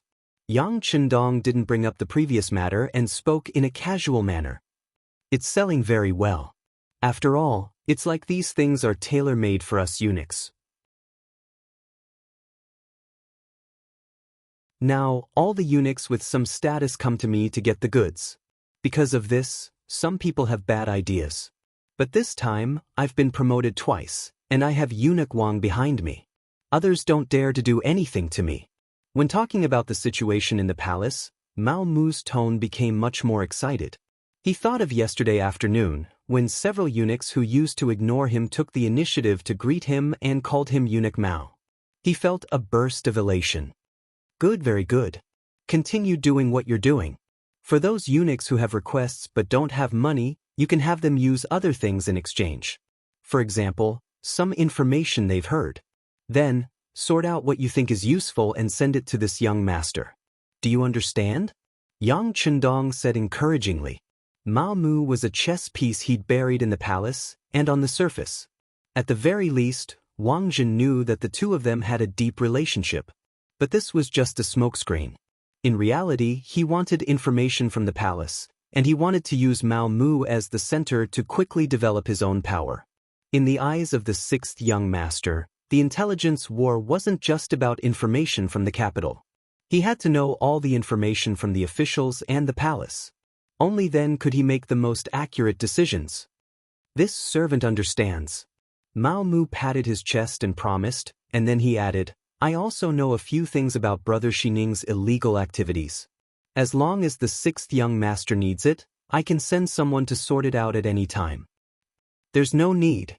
Remember, you're only looking for information. Before you've stabilized your position, don't think about dealing with anyone. On the contrary, you have to maintain good relations with everyone. Do you understand? Yang Chendong shook his head. Xining's fate had already been explained in history. As long as nothing unexpected happened, someone else would deal with him. There was no need for him to do anything. Although Mao Mu didn't understand why Yang Chendong had such a good temper, since his master had said this as a servant, he had to obey, so he immediately agreed. Just as the officials had expected, after Wang Jin took over the Yang clan, he quickly sent someone to reach an agreement with Yang Chendong. No one knew what sort of promise had been made, but in any case, Yang Chendong, the victim, was no longer pursuing the matter. As a result, some of the officials who wanted to take advantage of the situation had no chance. In the palace, Wang Jin did not go back on his word and promoted Mao Mu to head eunuch of the ceremony directorate. Henceforth, this person would be one of the leading eunuchs in the organization. The gloomy Xining walked into Wang Jin's room. Once there was no one else present, he immediately got down on his knees. My thanks to Eunuch Wang for saving my brother. If you have any orders, Xining will do his best to repay them. Ha, a eunuch Shi, what are you doing? Get up, get up. Wang Jin helped Xining up from the ground with a smile. We all serve His Majesty, so isn't it only right for us to help each other? As for that young Shima, he magnanimously let this matter pass. You two brothers should know how to be grateful. At least for the time being, don't think about provoking him, understand? Since he had promised not to harass Yang Chendong, Wang Jin had to do it. At least for the time being, he still had to do it. This was also related to his own interests. Since Eunuch Wang has spoken, I will naturally obey. Then, do you need this eunuch to personally go to the Yang clan and meet the multi-talented Dong Shuai? Even though Xining was smiling, his face still gave people a gloomy feeling. Perhaps only when he was on duty in front of His Majesty would his smile become truly brilliant.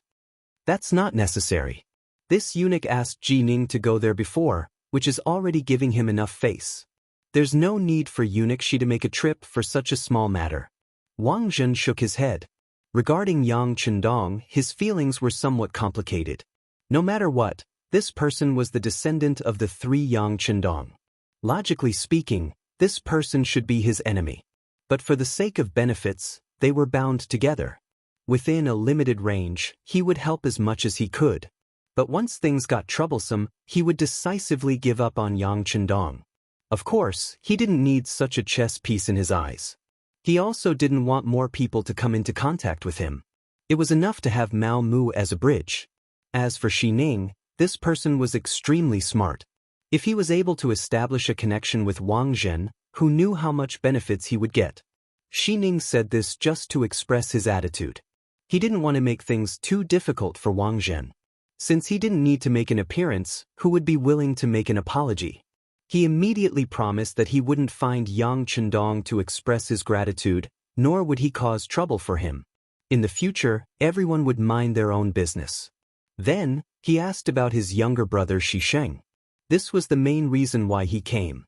He asked when his younger brother would be released.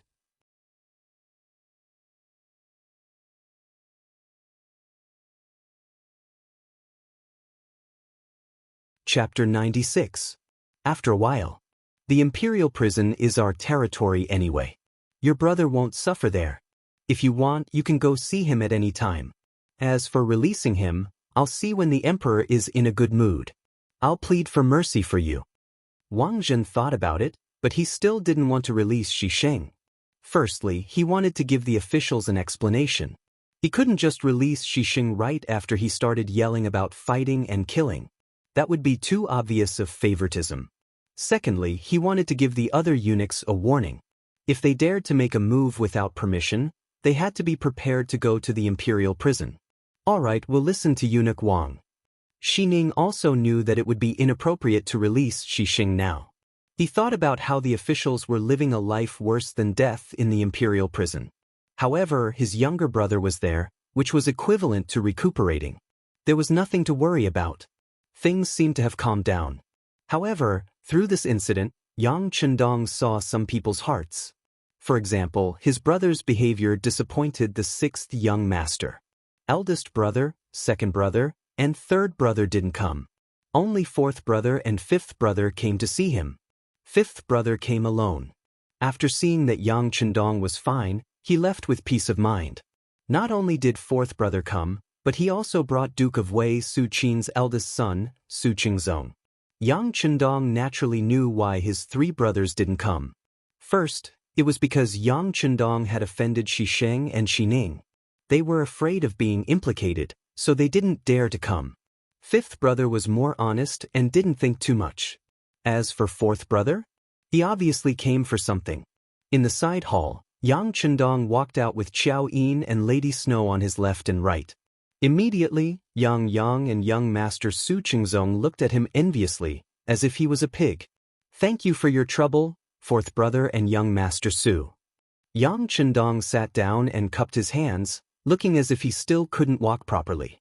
When it came to serious matters, Yang Yang seemed to be a lot more agitated.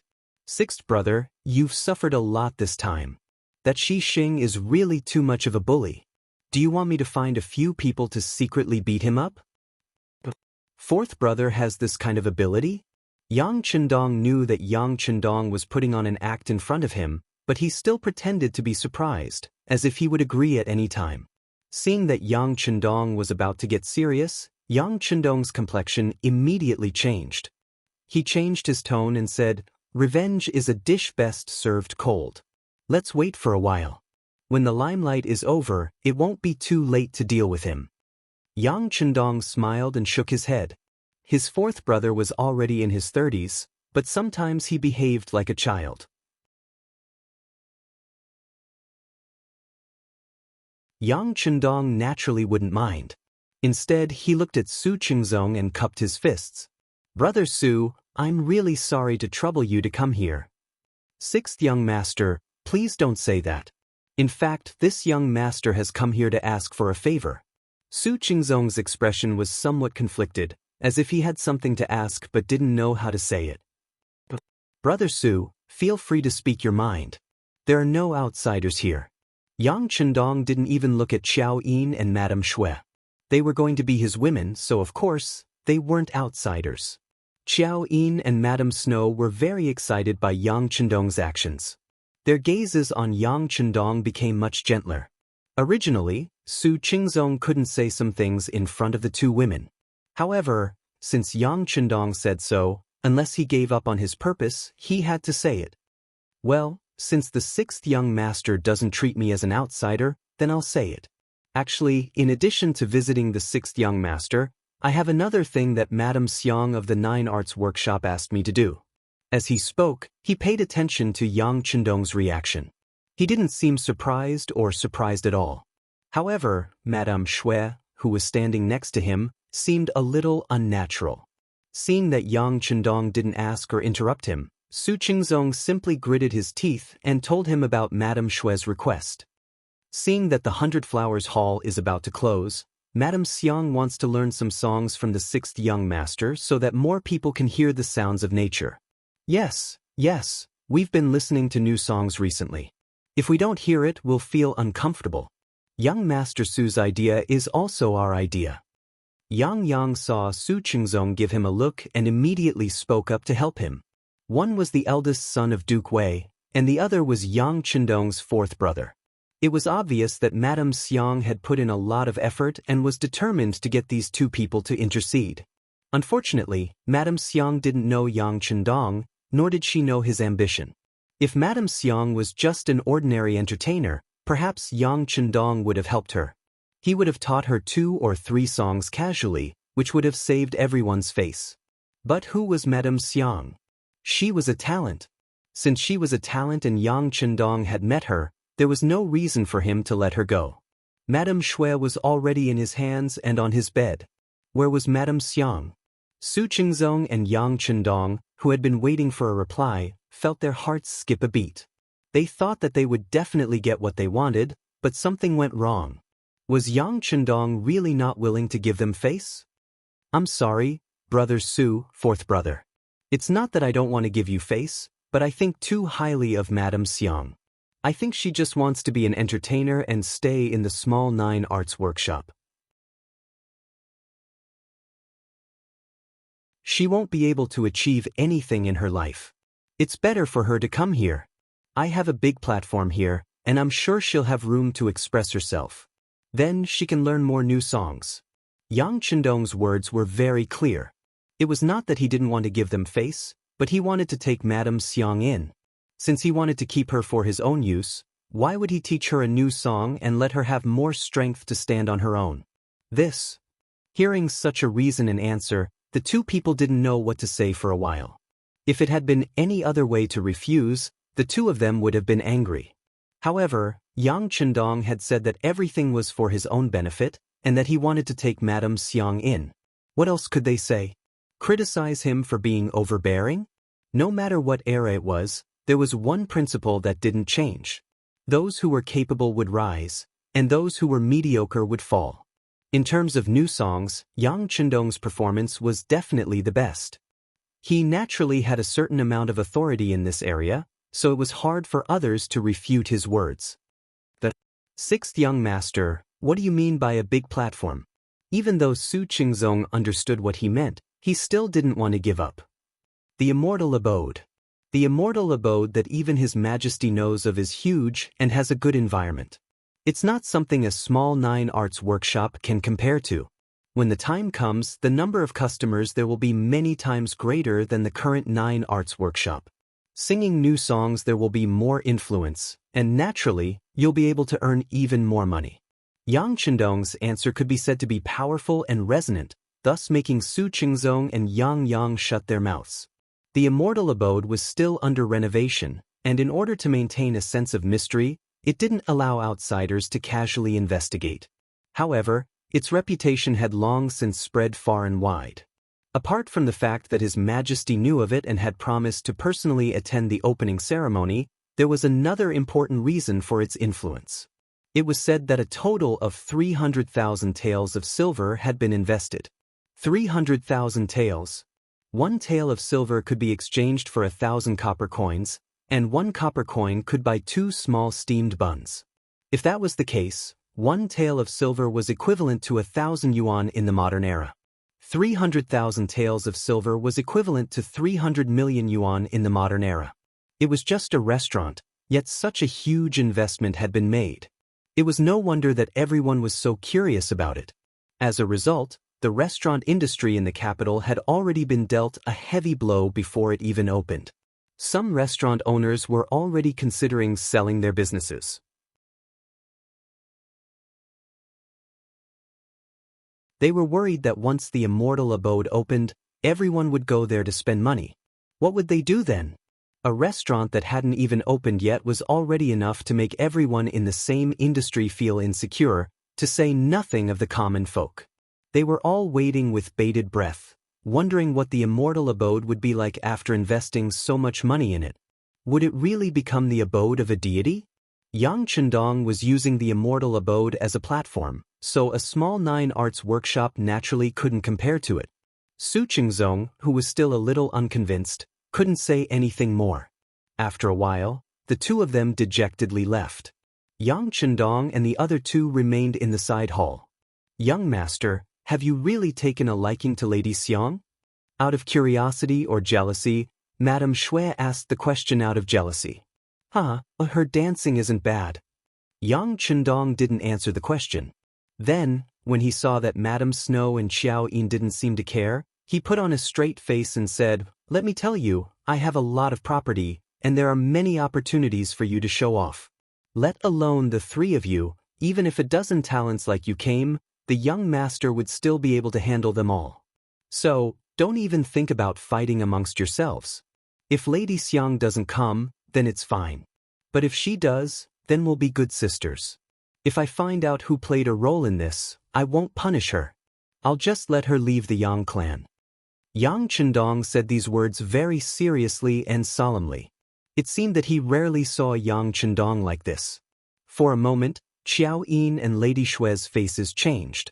Because they once had him, they were even more afraid of losing him now. They immediately knelt on the ground. "Young master, we're just asking. We don't have that kind of thought. Come on, get up." When the 2 women knelt, Yang Chendong's heart ached. He quickly reached out to help them up and held them in his arms. "I'll set a rule. Don't kneel so often in the future. What if you hurt your knees? The young master will feel sorry for you. Well, now let this young master see if you're really hurt. Let's go to the bedroom." Since the scene in the morning, the relationship between Yang Chendong and the 2 women had undergone a qualitative change. Although the last step hadn't been taken yet, it was only a matter of time. Yang Chendong, who already knew what was going on, decided to do both of them today. Now was the best time. How could the 2 women not know what the young master was going to do? For a moment, their faces flushed red. But how could they be a match for Yang Chendong, who was so powerful? Moreover, they had been looking forward to it. Now that they were finally going to get what they wanted, they were overjoyed. How could they back down? Not long after, the 3 of them entered the bedroom, and the sounds of spring filled the air. 100,000 words omitted here.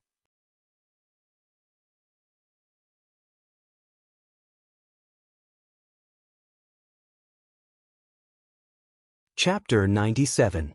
Geo Arts Workshop.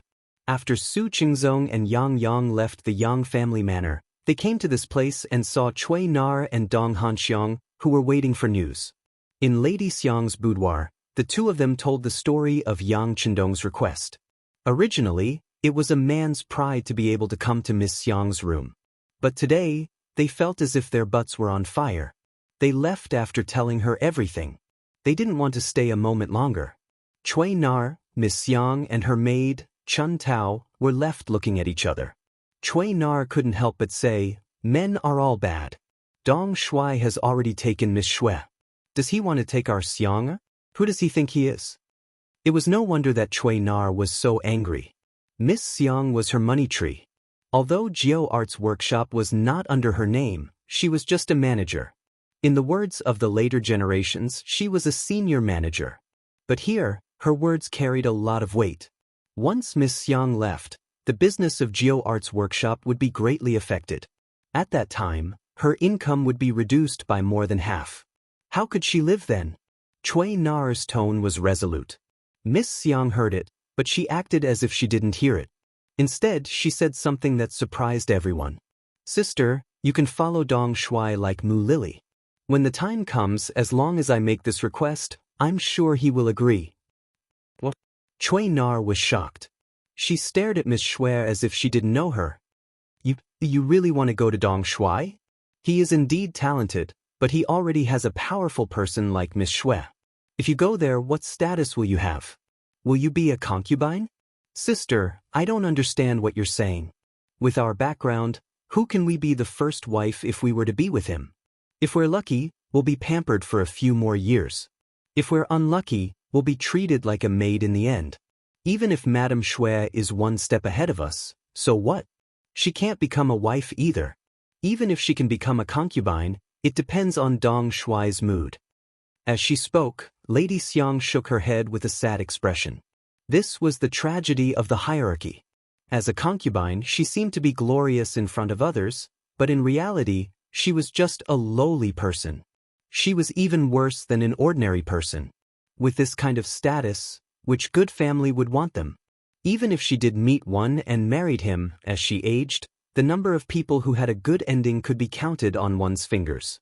Cui Nar was speechless for a while after being exposed by Madame Xiang.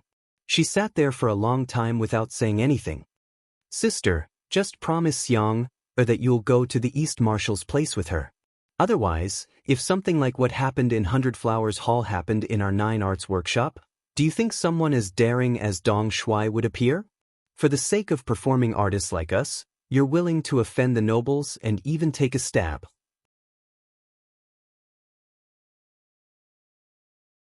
Forget it, that kind of person will never appear in the future. Madame Xiang shook her head as she spoke. This time, she was able to make the decision to side with Yang Chendong so quickly because of the 100 Flowers Hall incident. Perhaps this Dong Shui really was someone who had tender feelings for the fairer sex. After Madame Xiang made her decision, she began to convince Cui Nar. In the end, she was actually convinced. She agreed to let Madame Xiang find Yang Chendong and serve him. In exchange, she had to hand over Cui Nar and the servant girl Chun Tao's indenture contracts. After making her decision, Madame Xiang left the 9 Arts workshop. She brought the servant girl Chun Tao with her and headed straight for the Yang Manor 15 li south of the city. Inside the Yang Manor, Yang Chendong had already walked out of his bedroom, leaving behind Xiao Yin and Madame Shui, whose bodies were as soft as shrimps. Being young really was a good thing. Add that to the fact that he had great stamina, and Yang Chendong fought the 2 girls until they begged for mercy and fainted on the bed. He only rested for a short while before returning to the rear courtyard to continue training the 100 or so servants of the immortal abode. Compared to 2 days ago, these people had improved quite a bit. With the addition of Mu Lily as a manager, these people became much more obedient. Just as he was watching them train with satisfaction, Tiger's mane appeared. He half knelt and said, "Young master, Madame Xiang is here." "Oh, so fast." Yang Chendong was satisfied with the other party's decisiveness. If there hadn't been any news from her, he would have had to consider whether or not to give up on her. Even though this girl who looked a lot like the young Guan Jilin of the future had indeed moved his heart, if she didn't want to rely on him, he wouldn't force her against her will. There were countless beautiful women in the world. How could he possibly have all of them? From Yang Chendong's point of view, there had to be a foundation of feelings between men and women. Otherwise, what difference would it be from going to the red light district to find a woman? Bring her to the side hall to wait, Yang Chendong instructed. After the time it took for a stick of incense to burn, Madame Xiang and her maid, Chun Tao, arrived at the side hall in the rear courtyard. As soon as they sat down, the sound of footsteps could be heard nearby. It was Yang Chendong, dressed in green robes, walking in. When she saw Yang Chendong's figure from afar, Madame Xiang fell to her knees with a thump. As soon as the 6th young master entered the hall, her charming voice rang out. "Dong Shui, Xiang, begs you to take me in. My older sister, Chuina, and my maid, Chun Tao, are also here. In the future, even if I have to work like a cow or a horse, I'll be satisfied with just a mouthful of rice to eat." "You don't need to work like a cow or a horse. What you need to do is to rise above others," Yang Chendong replied firmly. Then he looked at Tiger's mane, who was standing in the hall. "Do you know what to do? Also, after you take their slave contracts, find Mao Mu and tell him that you will raise their registration." Tiger's mane cupped his fists and agreed. Then he stepped back. Madame Xiang and Chun Tao were left behind. They looked at Yang Chendong, who had just sat down in surprise. "What's wrong? Why are you looking at me like that?" Yang Chendong was very puzzled. He thought that there was something on his face, so he touched it with his hand, but found nothing. "Dong Shuai? What did you just say? You said that you will raise our registration?" Madame Shui looked at him in disbelief. She was afraid that she had misheard him. "That's right. What's wrong? Didn't my fourth brother tell you?" "Alas, it's my fault. I didn't tell you clearly. Now, I won't hide it from you. Madame Shui and the other two have been raised and have become good people." Yang Chendong thought about it. It seemed that he really didn't mention it to his fourth brother. He couldn't help but smile and didn't take it seriously. However, this was not a big deal in Yang Chendong's eyes. In Madame Xiang's eyes, it was completely different. If a lowly person wanted to raise their status, it was not only possible to spend a lot of money, but also needed the approval of the higher-ups.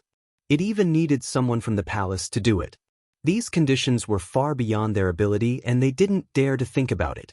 However, all of this seemed to be a piece of cake for Yang Chendong. He just needed to say a few words and someone would do it for him. This was the power of authority. It was far from something that ordinary people like them could imagine. After receiving Yang Chendong's affirmation, Madame Xiang immediately burst into tears of joy. Chun Tao, the maid beside her, also couldn't stop crying. Yang Chendong, on the other hand, hated seeing women cry the most.